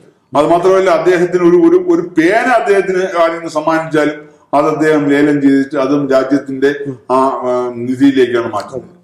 ഒരു പൈസ പോലും അദ്ദേഹം എടുത്തിട്ടില്ല. ഒരു ദിവസം പോലും അദ്ദേഹം ലീവ് എടുത്തിട്ടില്ല. ഈ 10 വർഷം കൊണ്ട് അദ്ദേഹം, ഞാൻ സാധാരണ മനുഷ്യന് നടക്കുന്നത്. ഞാൻ ചോദിക്കട്ടെ, ഈ നരേന്ദ്രമോദി എന്നൊരു വ്യക്തി, നമ്മൾ വിഷയം മാറിപ്പോന്നും വരികരുത്, പക്ഷെ നമ്മൾ ഇതിനെപ്പറ്റി പറയുമ്പോൾ അത് പറഞ്ഞേ പറ്റൂ. കാര്യം, ആദ്യം അദ്ദേഹം പ്രധാനമന്ത്രി ആയതിന് ഉണ്ടായ പരാതി, ലോകം ചുറ്റാൻ പോകുന്നു, കിട്ടിയ അവസരം ഉപയോഗിച്ച് രാജ്യങ്ങൾ കാണാൻ നിൽക്കുകയാണ്. പക്ഷെ അന്ന് അദ്ദേഹം പോയത് കൊണ്ടാണ്, ഈ രാജ്യങ്ങളെല്ലാം പോയത് കൊണ്ടാണ് ഒരു നയതന്ത്ര ബന്ധമുണ്ടായി. നയതന്ത്ര ബന്ധമുണ്ടായി. ഇന്ന് ഏത് രാജ്യവും ആദ്യം വിളിച്ചു ചോദിക്കുന്ന ഭാരതത്തിന്റെ പ്രധാനമന്ത്രിയോടാണ്. യുക്രൈൻ ഇഷ്യൂ വന്നപ്പോഴും, റഷ്യയുടെ ഇഷ്യൂ വന്നപ്പോഴും, എന്ത് ഇഷ്യൂ വന്നാലും. ഇന്ന് ഞാൻ ചോദിക്കട്ടെ, ഈ ഗൾഫ് രാജ്യങ്ങൾ എത്ര ചുവന്ന പരവതാനി വിളിച്ചാണ് നരേന്ദ്രമോദി എയർപോർട്ടിൽ സ്വീകരിക്കുന്നത്. പണ്ട് വേറെ കാര്യം പറയട്ടെ, പണ്ട് ഇവിടെ നിന്നുള്ള പ്രധാനമന്ത്രിമാർ, ഇന്ദിരാഗാന്ധി ഉൾപ്പെടെയുള്ള പ്രധാനമന്ത്രിമാർ, അവര് അമേരിക്കൻ സന്ദർശനം നടത്തി കഴിഞ്ഞാൽ അവർ വൈറ്റ് ഹൗസിന്റെ വെളിയിൽ പോയി കാത്തിരിക്കും പ്രസിഡന്റിനെ കാണാൻ, പ്രസിഡന്റ് അപ്പോയിന്റ്മെന്റിന് വേണ്ടി. പ്രസിഡന്റ് നേരെ വരികയാണ് എയർപോർട്ടിൽ. പ്രസിഡന്റ് എയർപോർട്ടിൽ വന്ന് സ്വീകരിച്ചു കൊണ്ടുപോകുന്ന ആദ്യത്തെ പ്രധാനമന്ത്രി നരേന്ദ്രമോദിയായിരിക്കും. ഇതിനു മുമ്പ് ഒരു പ്രധാനമന്ത്രിമാർക്കും ഇന്ത്യയിൽ ആ ബഹുമതി കിട്ടിയിട്ടുണ്ടാവില്ല. അത് 100% ഉറപ്പാണ്. അപ്പൊ അതുപോലൊരു വ്യക്തിയാണ് അദ്ദേഹം. ആ അദ്ദേഹത്തിന് എന്തുകൊണ്ട് പ്രാണപ്രതിഷ്ഠയ്ക്ക് അദ്ദേഹത്തിന് എന്തുകൊണ്ട് അവസരമില്ല? അദ്ദേഹം സന്യാസി തന്നെയാണ്. ഒരു സന്യാസിക്ക് ഏത് ശ്രീകോവിലിൽ കയറാം. കേരളത്തിൽ തന്നെ ഏത് ക്ഷേത്രത്തിലും സന്യാസിയാണെങ്കിൽ ശ്രീകോവിലിനുള്ളിൽ കയറാം. ആ അവസ്ഥയാണ്. അത് ആർക്കും എതിർക്കാൻ പറ്റില്ല. കാരണം സന്യാസം എന്ന് പറയുന്നത് അതാണ്. ആ ഒരു കാവ്യ കൊടുക്കാത്ത സന്യാസി തന്നെയാണ് നരേന്ദ്രൻ. അപ്പൊ ഈ പ്രാണപ്രതിഷ്ഠ എന്ന് പറയുന്നത്, ഞങ്ങളൊരു 9 മണിക്ക് അവിടെ എത്തി. ഞങ്ങളെല്ലാം കാത്തിരിക്കുന്നു. അവിടെ പ്രത്യേക ഒരു സംഗീത അന്തരീക്ഷം. അപ്പൊ അവിടെയാണ് ഈ രഘുപതി രാഘവ രാജാറാമിന്റെ യഥാർത്ഥ രൂപം അവിടെ പ്ലേ ചെയ്യുന്നത്.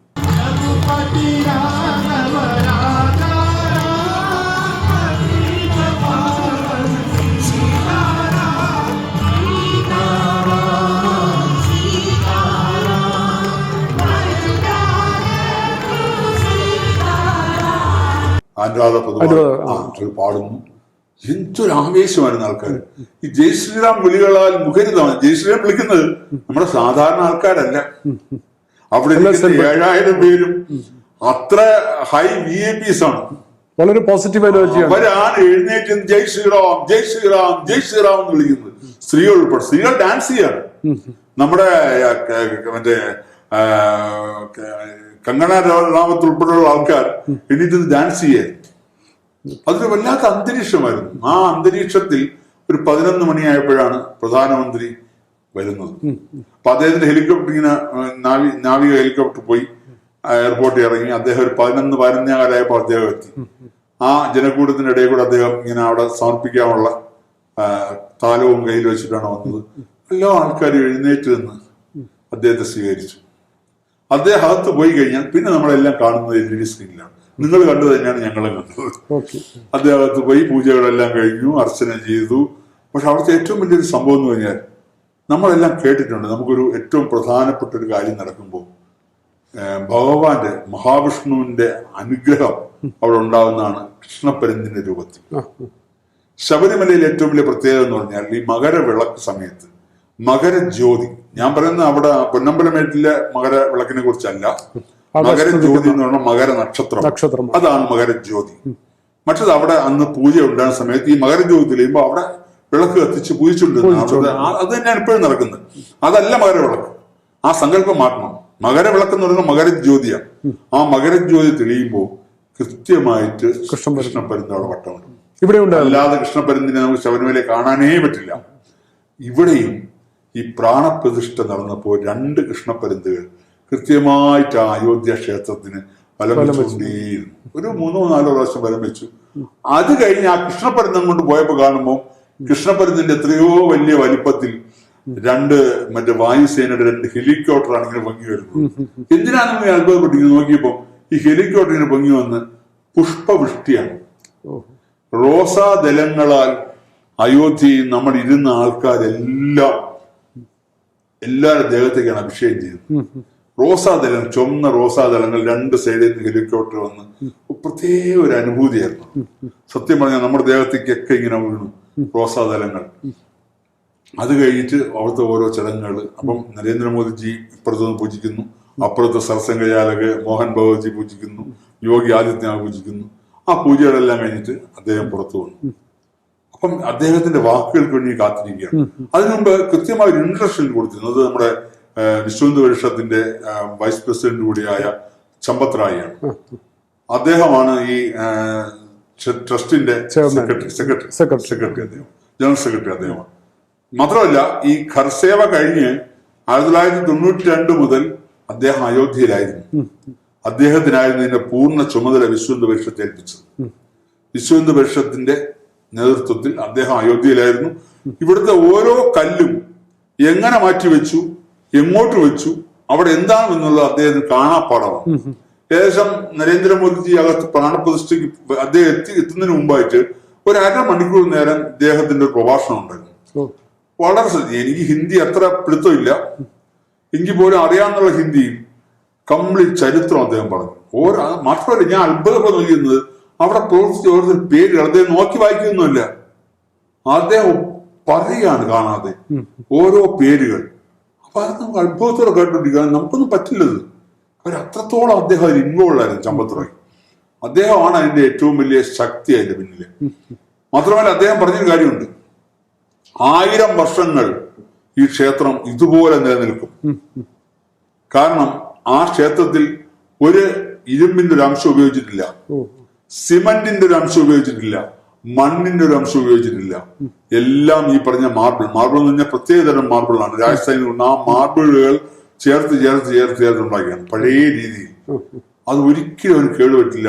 ഏത് ഭൂകമ്പം ഉണ്ടായാലും ഇനി സുനാമി ഉണ്ടായാലും എന്തുണ്ടായാലും അത് അനങ്ങില്ല. 1000 വർഷങ്ങൾക്കും അപ്പുറം ഇതുപോലെ നിലനിൽക്കും. അത് അന്ന് ടെക്നോളജി എന്ന് പറഞ്ഞാൽ ടാറ്റയായിരുന്നു ടെക്നോളജി കൊടുത്തത്. മാത്രമല്ല ഭാരതത്തിലെ എല്ലാ IIT-ന്നും ഇതൊരു വിഷയമാക്കിയെടുത്ത് ഇതിന് ഓരോരുത്തരും റിസർച്ച് ചെയ്ത് ആ റിസർച്ചിന്റെ പരിണിത ഫലമാണ് ടാറ്റ. അതിൽ നിന്നാണ് ക്രോഡീകരിച്ചിട്ടാണ് ആ ടെക്നോളജി കണ്ടുപിടിച്ചത്. അത് LNT ആണത് കൺസ്ട്രക്ട് ചെയ്തത്.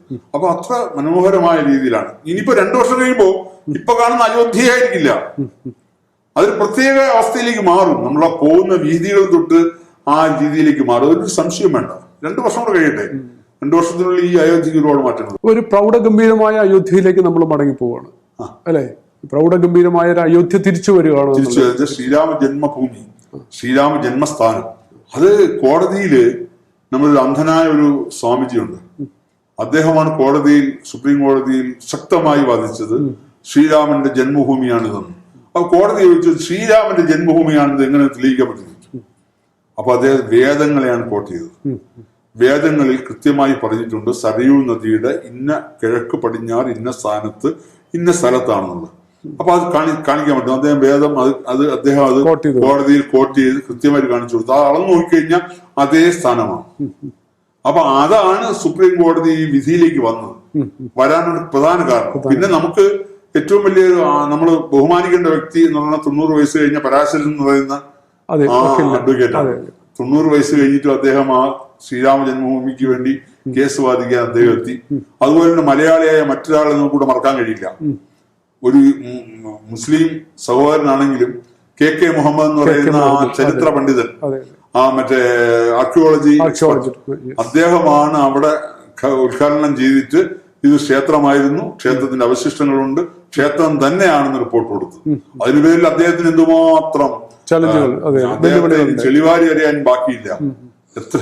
ഇന്നോ തുടർന്നുകൊണ്ടിരിക്കുക. ഇത് സുപ്രീം കോടതിയിലെ കേസിന്റെ കാര്യം പറഞ്ഞപ്പോഴാണ് വേറൊരു മറ്റു കാര്യം എന്റെ ഓർമ്മയിലേക്ക് വന്നത്. നമ്മൾ ശബരിമലയിലും ഇത്തരത്തിലുള്ള ഒരു രീതി അങ്ങ് പ്രധാനമന്ത്രി നരേന്ദ്രമോദി കേരളത്തിൽ വന്നപ്പോൾ ഒരു നിവേദനം കൈമാറുകയുണ്ടായി ശബരിമലയെ കുറിച്ചിട്ട്. അത് എങ്ങനെയാണ് അതിന്റെ ഇപ്പോഴത്തെ സ്ഥിതി? ശബരിമല യഥാർത്ഥ പറഞ്ഞാൽ നമുക്ക് ഈ അയോധ്യ പോലെ തന്നെ മലയാളിക്ക് ഏറ്റവും പ്രാധാന്യമുള്ള സ്ഥലം ഏതാണ്? നമുക്ക് ഗുരുവായൂരുണ്ട്, ശ്രീരാമസ്വാമി ക്ഷേത്രമുണ്ട്, പല പല ക്ഷേത്രങ്ങളുണ്ടെങ്കിൽ പോലും മലയാളിയുടെ ഒരു വികാരം എന്ന് പറയുന്നത് ശബരിമലയാണ്. യഥാർത്ഥ പറഞ്ഞാൽ കേരളത്തിന്റെ ഈശ്വരനാരെന്ന് ചോദിച്ചാൽ അയ്യപ്പൻ എന്ന് പറയും. കാര്യം ഭാരതത്തിന്റെ പരദേവത ആരെന്ന് ചോദിച്ചു കഴിഞ്ഞാൽ ബദ്രിനാഥനാണ് ഭാരതത്തിന്റെ പരദേവത. അതുപോലെ കേരളത്തിന്റെ പരദേവത സാക്ഷാൽ അയ്യപ്പനാണ്. ശബരിമല ക്ഷേത്രത്തിന് ഏറ്റവും വലിയ പ്രത്യേകത എന്ന് പറയുന്നത് ആ ഒരു സീസണിൽ ഇത്രയും ആൾക്കാർ ഒന്നിച്ചെത്തുന്ന ഒരു തീർത്ഥാടന കേന്ദ്രം വേറെ ഉണ്ടാവില്ല. അത്ര ആൾക്കാർ ഒന്നിച്ചെത്തുന്നു. മാത്രമല്ല ഇത്ര ഒരു കാനന ക്ഷേത്രം, ഇത്രയും ചെറിയൊരു ക്ഷേത്രമല്ലേ അത്. ആ ക്ഷേത്രത്തിന്റെ പ്രത്യേകത എന്ന് പറഞ്ഞു കഴിഞ്ഞാൽ പരശുരാമനാൽ പ്രതിഷ്ഠിതമാണ് ആ ധർമ്മശാസ്ത്ര ക്ഷേത്രം. അന്ന് പരശുരാമൻ പ്രതിഷ്ഠിച്ച 5 ക്ഷേത്രങ്ങളിൽ 5 ശാസ്താ ക്ഷേത്രങ്ങളിൽ ഒന്നാണ്. 5 രൂപത്തിലാണ്. ബാലകനായി കുളത്തൂപ്പുഴയും, യുവാവായി ആര്യങ്കാവിലും, ഗൃഹസ്ഥനായിട്ട് അച്ചൻകോവിലും, അത് സന്യാസ അവസ്ഥയിൽ ശബരിമലയിലും, ആ സന്യാസ അവസ്ഥയുടെ ആ പ്രാണസ്വരൂപനായിട്ട് പൊന്നമ്പലമേട്ടിലും പ്രതിഷ്ഠ ചെയ്യുന്നില്ല. അപ്പൊ അതുകൊണ്ട് ഈ 5 പ്രതിഷ്ഠകളാണ്. അതിലൊന്നാണ് ശബരിമല. ആ വിഗ്രഹം ഇന്നത്തെ അയ്യപ്പന്റെ വിഗ്രഹമായിരുന്നില്ല അന്ന് പ്രതിഷ്ഠിച്ചത്. പരശുരാമൻ പ്രതിഷ്ഠിച്ച വിഗ്രഹം എന്ന് പറഞ്ഞാൽ അന്ന് യഥാർത്ഥ പറഞ്ഞാൽ നമ്മുടെ അഗസ്ത്യ മുനിയാണ് ആ വിഗ്രഹം രൂപകൽപ്പന ചെയ്തത്. അദ്ദേഹമാണ് ഭോഗർ എന്നുള്ള പേരിൽ പളനിയിലും വിഗ്രഹം പ്രതിഷ്ഠിച്ചത്. പളനിയിലും ശബരിമലയിലും ഒരേ ടൈപ്പ് വിഗ്രഹമായിരുന്നു. ഈ നവപാഷാണ എന്ന് പറയുന്ന ഒരു പ്രത്യേക കൂട്ടിലുണ്ടാക്കിയ വിഗ്രഹമാണ്. പളനിയിലും അതായിരുന്നു ശബരിമലയിലായിരുന്നു. ആ വിഗ്രഹമാണ് ഉദയൻ എന്നൊരു കൊള്ളക്കാരൻ പിന്നെ ആ വിഗ്രഹത്തെ നശിപ്പിക്കുകയും ആ ക്ഷേത്രം തകർക്കുകയും ചെയ്തു. ക്രിസ്ത്യാനികളായ കുറച്ച് ആൾക്കാർ ചേർന്ന് ക്ഷേത്രം നശിപ്പിച്ച് വിഗ്രഹം പൊട്ടിച്ചു. അയ്യപ്പൻ പ്രതിഷ്ഠിച്ച വിഗ്രഹം പൊട്ടിച്ചു. പിന്നെ അപ്പൊ വിഗ്രഹം ഇന്നത്തെ പോലെ ഫോട്ടോ എടുക്കാനോ അല്ലെങ്കിൽ വീഡിയോ എടുക്കാനോ ഒന്നും നിവൃത്തിയില്ല. എന്താണ് വിഗ്രഹം എന്ന് കണ്ട ആൾക്കാർക്ക് അറിയാം, അല്ല ആൾക്കറിയില്ല. അങ്ങനെ ചിത്രവിധാന മഹാരാജാവ് ശബരിമലയിൽ പോയിട്ടുണ്ടായിരുന്നു. അദ്ദേഹം പറഞ്ഞു എനിക്കത് ഓർമ്മയില്ല. അന്നത്തെ അദ്ദേഹത്തിന്റെ രൂപത്തിൽ ഒരു വിഗ്രഹം അദ്ദേഹത്തിന്റെ പൂജാമുറിയിലുണ്ടായിരുന്നു. ആ പൂജാമുറിയിലുള്ള വിഗ്രഹം, അതായത് നമ്മൾ സ്വാതന്ത്ര്യത്തിന് ശേഷമാണ്, അതായത് 50-ലാണ് സംഭവിച്ചത്. ആ വിഗ്രഹത്തിന് രൂപം കാണിച്ചു കൊടുത്തിട്ട് അങ്ങനെ ഉണ്ടാക്കിയ വിഗ്രഹമാണ് ഇന്ന് ശബരിമലയിലുള്ളത്. അത് യഥാർത്ഥത്തിൽ പറഞ്ഞാൽ ഈ 3ാമത്തെ വിഗ്രഹമാണ്. ആ 3 രൂപവുമാണ്. ആദ്യത്തെ പരശുരാമൻ പ്രതിഷ്ഠിച്ച രൂപമല്ല അയ്യപ്പൻ പ്രതിഷ്ഠിച്ചത്, അയ്യപ്പൻ പ്രതിഷ്ഠിച്ച രൂപമല്ല ഇപ്പോൾ ഉള്ളത്. പക്ഷെ ചൈതന്യം ഒന്ന് തന്നെയാണ്. ധർമ്മശാസ്താവിന്റെ ചൈതന്യം തന്നെയാണ്. അയ്യപ്പന്റെ ചൈതന്യം ഇപ്പോഴും അവിടെ നിലനിൽക്കുന്നു. അതാണ് നമ്മുടെ ഈ ശബരിമലയിലെ ഈ മകരവിളക്ക് കഴിഞ്ഞ് 5 ദിവസം കഴിഞ്ഞ് നട അടയ്ക്കുമ്പോൾ ഭസ്മാഭിഷേകത്തിന് ഭസ്മം കൊണ്ട് മൂടി കയ്യില് ജവമാല കൊടുത്ത് മറ്റേ ശൂരൽ വടിയും കൊടുത്താണ് നട അടയ്ക്കുന്നത്. അതായത് സന്യാസ രൂപത്തിലാണ് നട അടയ്ക്കുന്നത്. അതാണ് അവിടുത്തെ ഏറ്റവും വലിയ പ്രത്യേകത. അപ്പൊ അതോടെ ഇരിക്കട്ടെ, നമുക്ക് അതിലോട്ട് വരാം. അപ്പൊ ഞങ്ങള് നരേന്ദ്രമോദിയെ കണ്ടത് ഇന്ന് നമ്മുടെ ക്ഷേത്രത്തിന്റെ അവസ്ഥ ആലോചിച്ചു. ശബരിമല ഈ അവിശ്വാസികളായ ഈ കമ്മ്യൂണിസ്റ്റുകാർ ഇപ്പം ഉദാഹരണം പറയാൻ, ഇന്നലെ ഈ മന്ത്രി നിയമസഭയെ പറഞ്ഞ എന്താ, അവിടെ വരുന്ന കപട ഭക്തരാണ് മാല ഊരിയിട്ട് പോയത്. നീ ആ ചവിട്ട് തടി കൊടുക്കണം, അല്ലാത്തുണ്ടല്ലേ? അതല്ലേ ചെയ്യേണ്ടത്? ഇയാൾക്ക് എന്ത് വിവരമുണ്ട് ഇയാൾ ഈ പറഞ്ഞത്? ഞാൻ ചോദിക്കട്ടെ, അവിടെ വന്ന് പന്തളത്ത് വന്ന് മാലൂരി പോയത് കവട ഭക്തരാണ്. ആന്ധ്രയിൽ നിന്നും തമിഴ്നാട്ടിൽ നിന്നും മഹാരാഷ്ട്രയിൽ നിന്നും കൃത്യമായ കഠിന വ്രതം. ഈ കാപട്യം കാണിക്കാൻ വേണ്ടി അവര് 600-700 കിലോമീറ്റർ ഇവിടെ യാത്ര ചെയ്ത് ഇവിടെ വന്നിട്ട് കാപട്യം കാണിച്ച് തിരിച്ചു പോകേണ്ട കാര്യമില്ല. എന്തിനത് കാണിക്കുന്നു? അങ്ങനെ കാപട്യം കാണിക്കുന്നവരല്ല, അവര് കൃത്യമായ വ്രതനിഷ്ഠയോടെ വന്ന് അയ്യപ്പസ്വാമി ഒരു നോക്ക് കാണാൻ വേണ്ടി വരുന്നവരാണ്. അവർ എന്തുമാത്രം മനസ്താവ്, എന്തുമാത്രം ദുഃഖമുണ്ട്.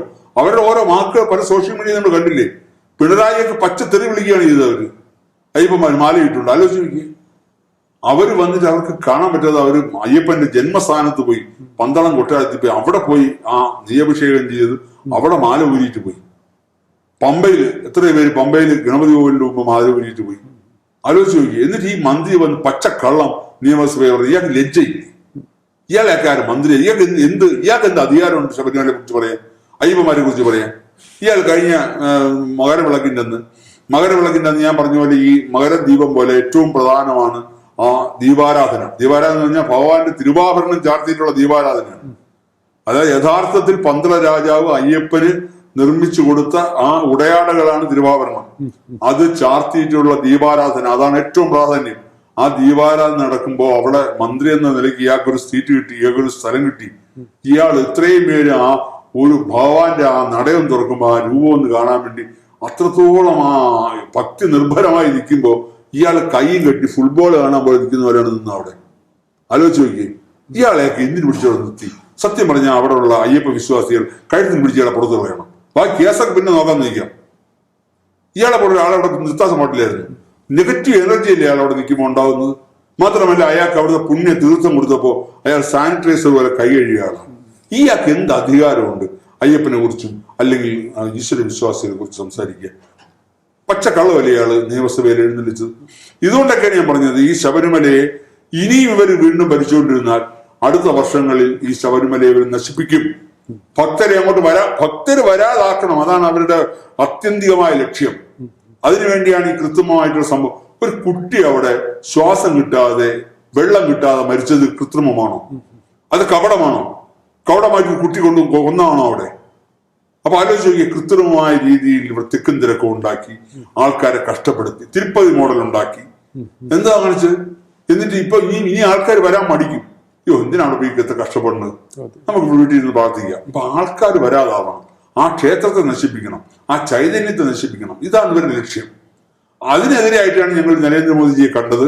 കാര്യം ഇത്രയും ആൾക്കാർ ഭാരതത്തിന്റെ എല്ലാ സംസ്ഥാനങ്ങളിൽ നിന്ന് വരുന്ന ഭാരതത്തിന് വെളിയിൽ നിന്ന് ദേശീയ തീർത്ഥാടന കേന്ദ്രമാക്കി ശബരിമലയെ മാറ്റണം. അങ്ങനെ ഒരു അഭ്യർത്ഥനയാണോ നൽകിയത്? ആ അഭ്യർത്ഥനയാണ് അദ്ദേഹത്തിന് നൽകിയത്. അദ്ദേഹം വളരെ അനുഭാവപൂർവ്വം സ്വീകരിക്കുകയും വേണ്ട രീതി ചെയ്യാന്ന് പറഞ്ഞു. അദ്ദേഹത്തെ ഞങ്ങൾ ശബരിമലയിലേക്ക് നേരിട്ട് അദ്ദേഹത്തെ ക്ഷണിച്ചിട്ടുണ്ട്. അദ്ദേഹം പല പ്രാവശ്യം വരാമെന്ന് പറഞ്ഞെങ്കിലും വന്നില്ല.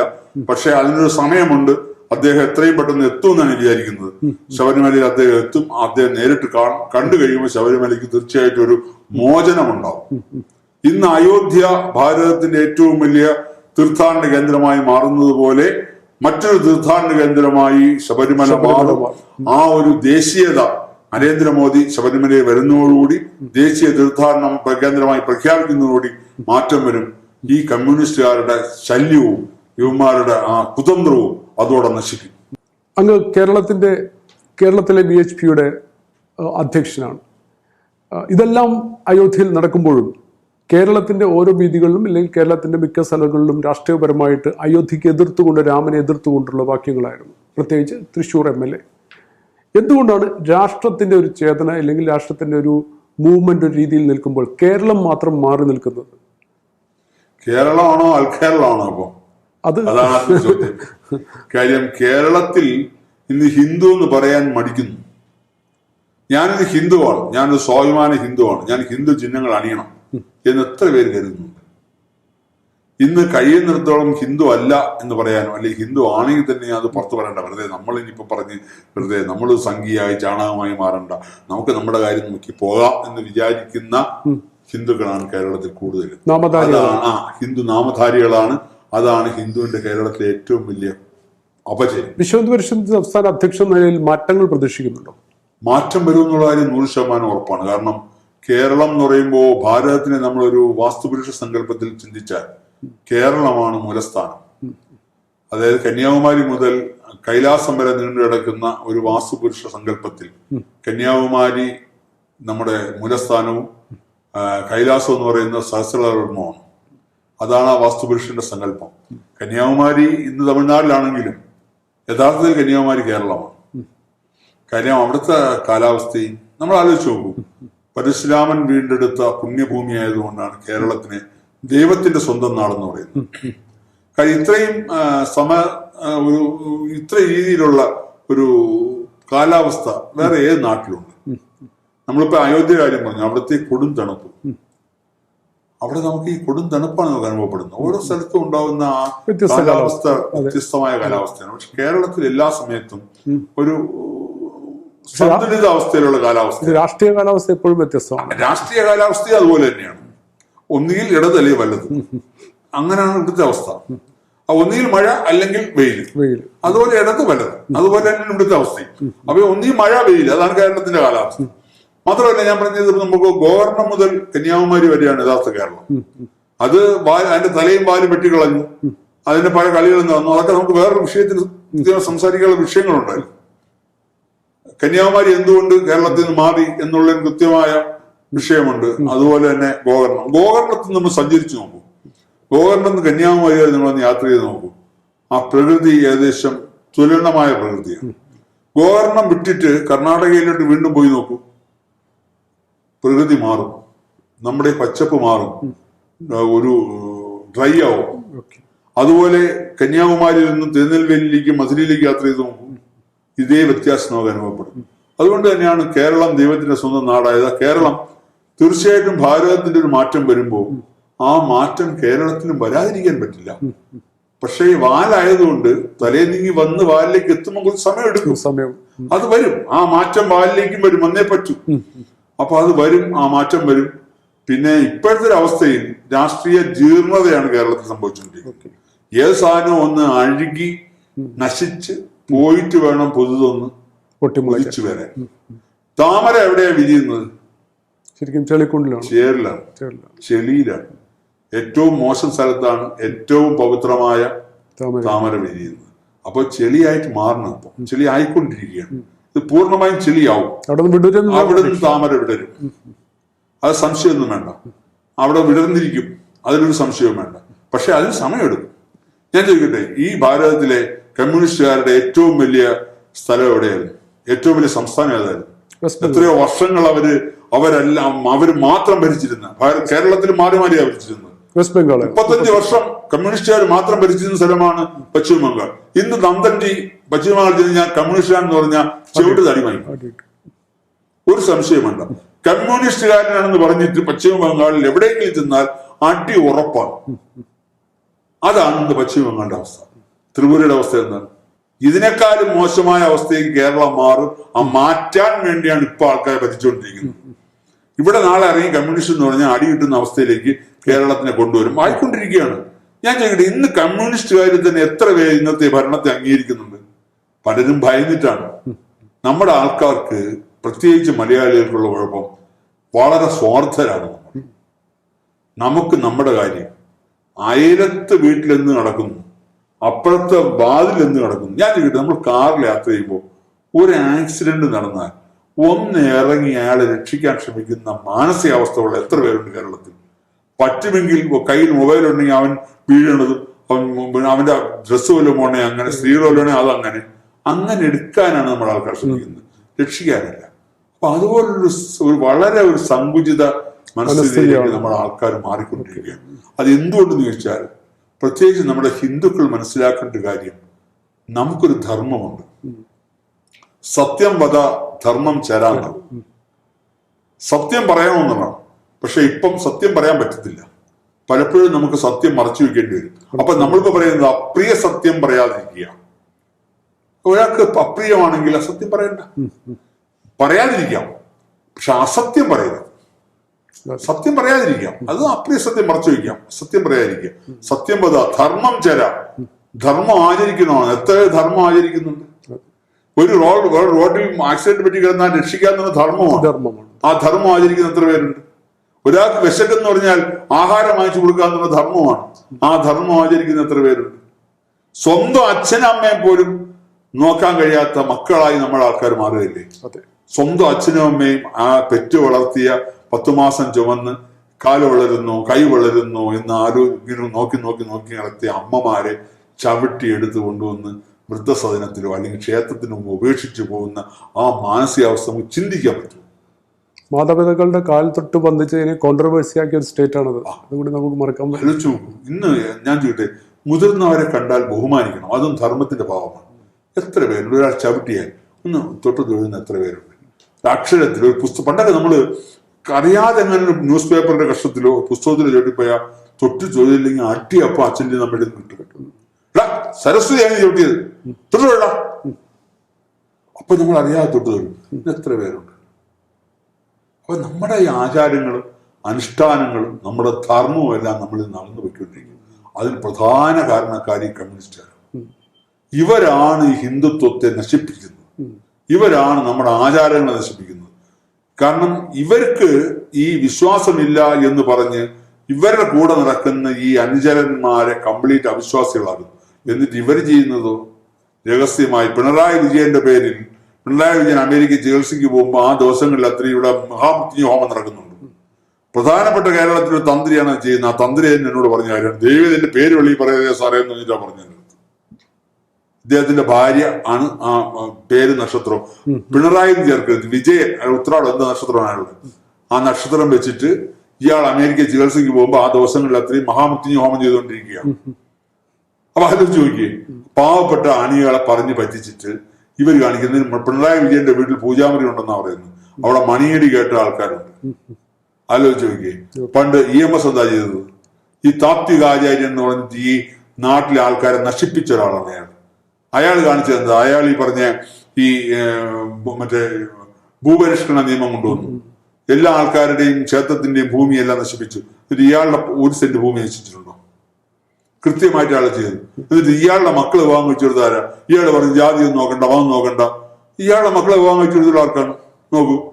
അപ്പൊ കൊള്ള നമ്പൂരിമാരെ അത്രയും പൂണൂർ വിരിച്ചിട്ട് കമ്മ്യൂണിസ്റ്റുകാരാക്കിയിട്ട് ഇദ്ദേഹം പൂണൂരിലോട്ടുകൊണ്ട് നടന്നു. നമ്പൂരിപ്പാട് എന്നുള്ള പേര് ഇങ്ങനെ മാറ്റിയോ? ഇങ്ങനെ മരിക്കുന്നവർ EM ശങ്കരൻ നമ്പൂരിപ്പാട് തന്നെയായിരുന്നു. എന്തുകൊണ്ട് നമ്പൂരിപ്പാട് എടുത്ത് കളഞ്ഞില്ല? വെറും ശങ്കരൻ എന്ന് പറഞ്ഞില്ല. അപ്പൊ അതുപോലെ ഇവളെ കപടതയാണ് കമ്മ്യൂണിസ്റ്റിന്റെ മുഖമുദ്ര. അത് ആൾക്കാർ തിരിച്ചറിയും, ഇന്നല്ലെങ്കിൽ നാളെ തിരിച്ചറിഞ്ഞ് ഇവരെ കുറ്റിച്ചൂലുകൊണ്ട് അടിച്ചു കളയുന്നൊരവസ്ഥയിലേക്ക് കേരളത്തിലെത്തും എന്നുള്ള കാര്യത്തിൽ ഒരു സംശയമില്ല. അത് നമുക്ക് നമ്മുടെ കാലഘട്ടത്തിൽ ഉണ്ടാവുമോ ഇനി അടുത്ത കാലത്തേക്ക് എത്തും, അതൊക്കെ ഈശ്വരാനുഗ്രഹം. ഏതായാലും മാറ്റങ്ങൾ ഉറപ്പാണ്. മാറ്റം എന്നുള്ള കാര്യം 100% ഉറപ്പല്ലേ? അത് തലയിൽ മാറിയല്ലോ, വാല് മാറിയേ പറ്റുള്ളൂ. തല അവിടെ അനങ്ങിയാൽ വാലും അനങ്ങണമല്ലോ, അത് മാറും, ഒരു സംശയവും വേണ്ട.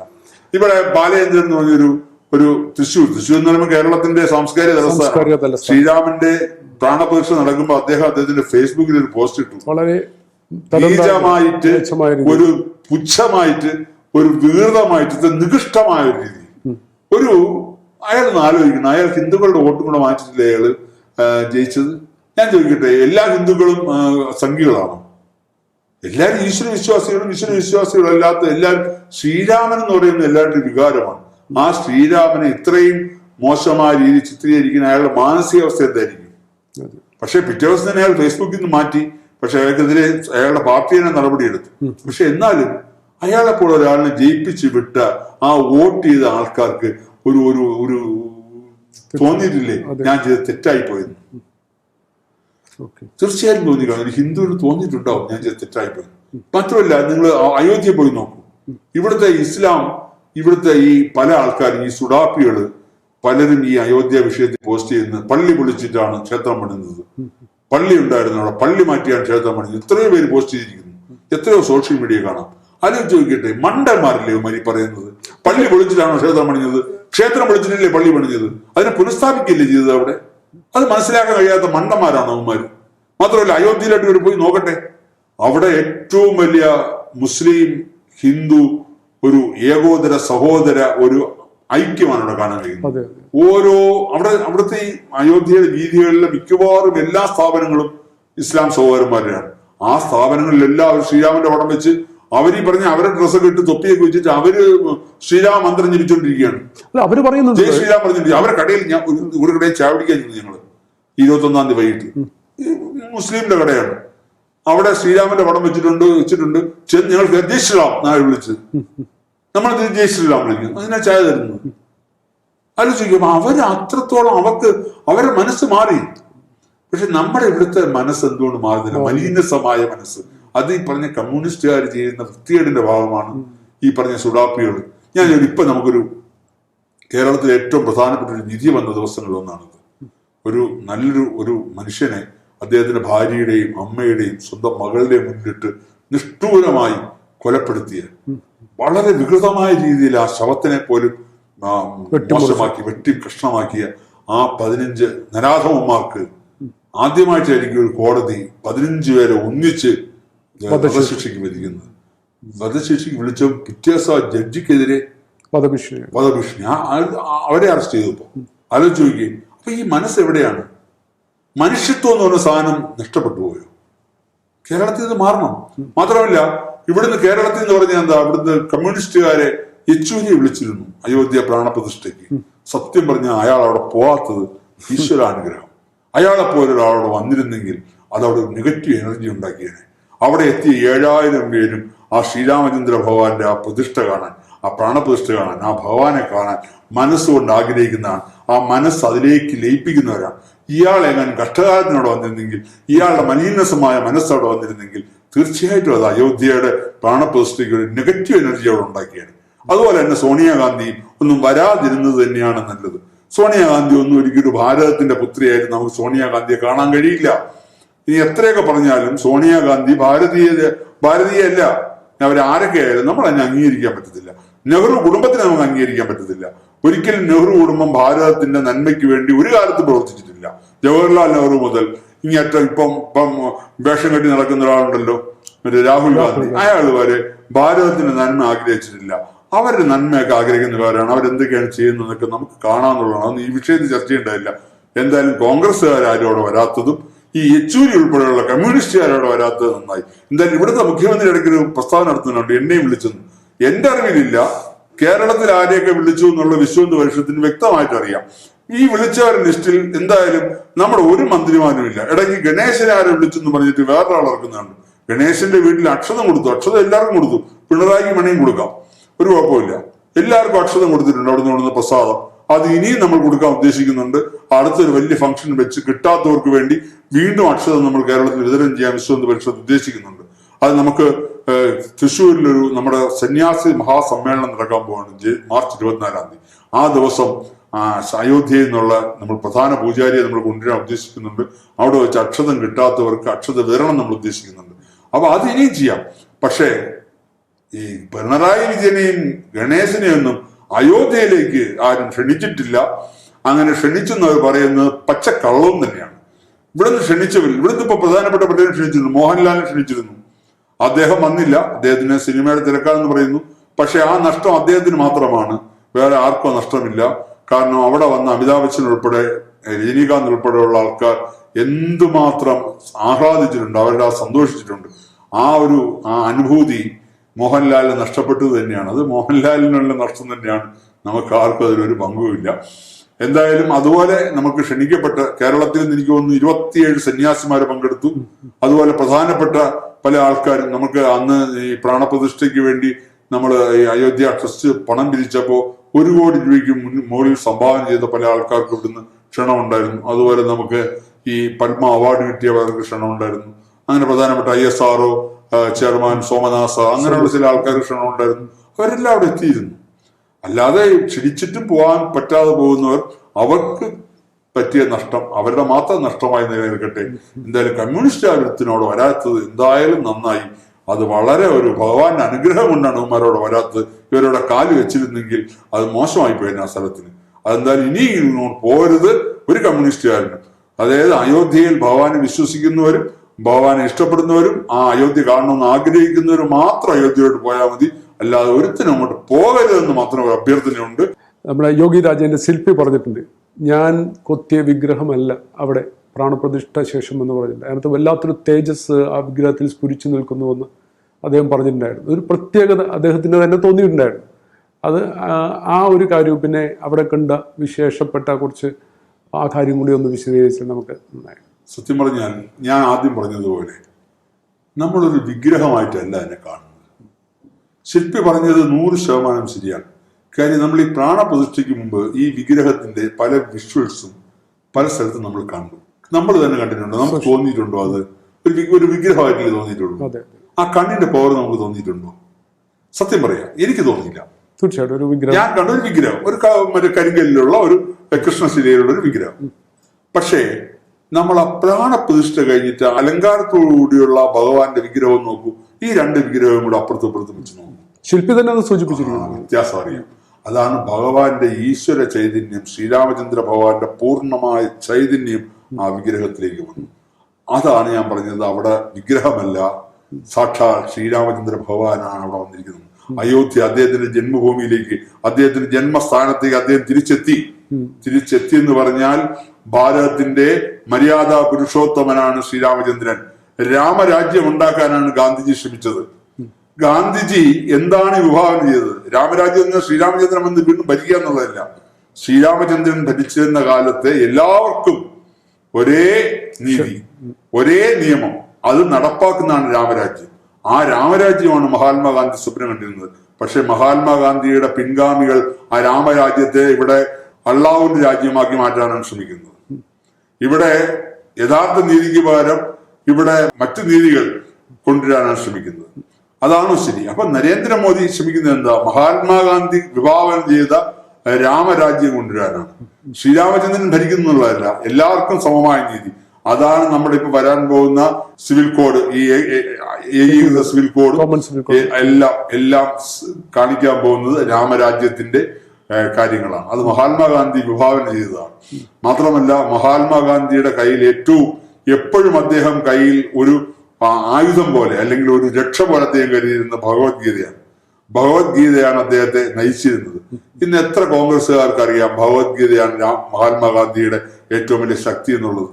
മഹാത്മാഗാന്ധിയുടെ വടിയും പിടിച്ച് നടക്കുന്നതാണ് കോൺഗ്രസ്സുകാർ. അദ്ദേഹത്തിന്റെ കയ്യിലിരിക്കുന്ന ഭഗവത്ഗീത ഇന്ന് കോൺഗ്രസ്സുകാർ തിരസ്കരിച്ചിരിക്കുകയാണ്. അതായത് അതിനെപ്പറ്റി മറന്നിരിക്കുകയാണ്. അപ്പൊ യഥാർത്ഥ മഹാത്മാഗാന്ധി കോൺഗ്രസ്സുകാർക്ക് അറിയില്ലെന്ന്. ഈ കോൺഗ്രസ്സുകാരെന്ന് പറയുന്നത് എന്താണ്?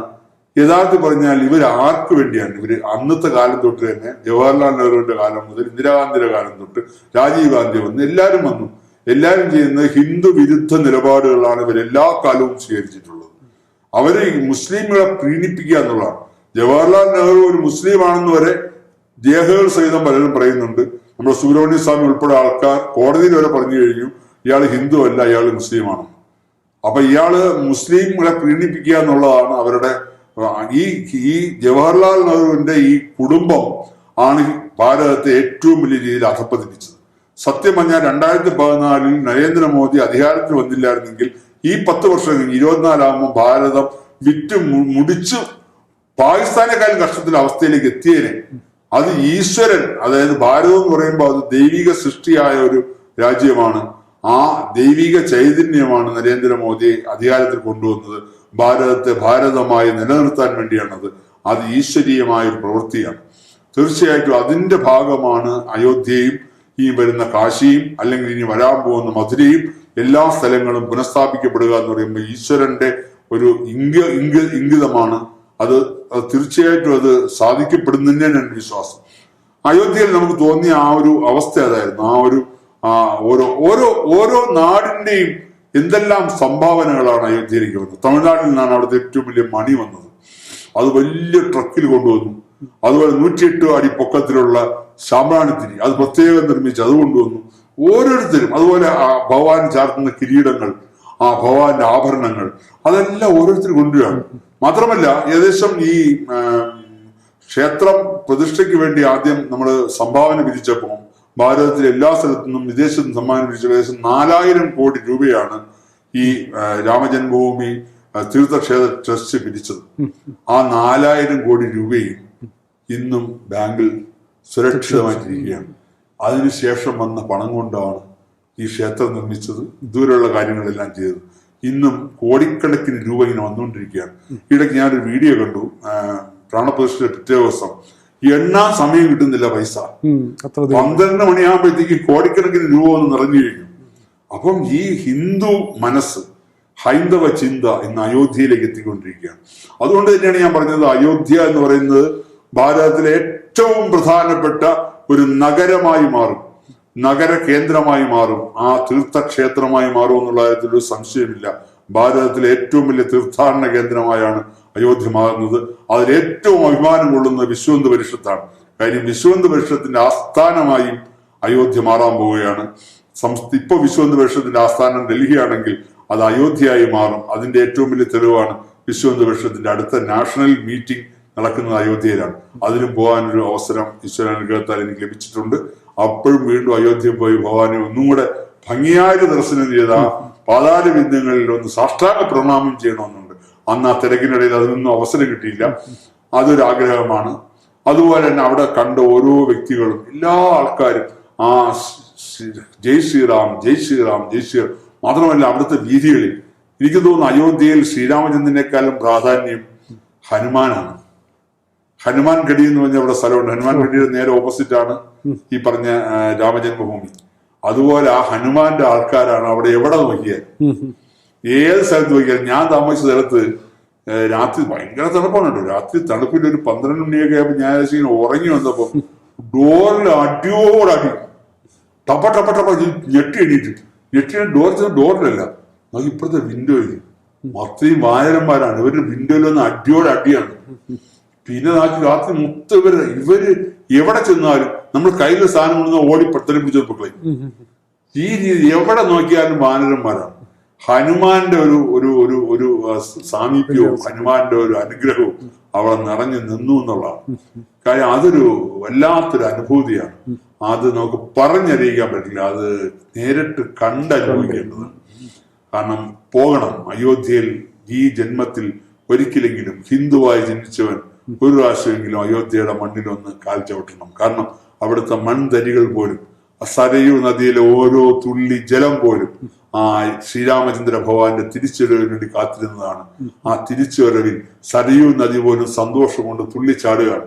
ഓരോ മൺതരികളും ആ രീതിയിൽ സന്തോഷമാണ്. ആ മൺതരികളിൽ നമ്മൾ തൊട്ട് നമ്മൾ പ്രണമിക്കണം.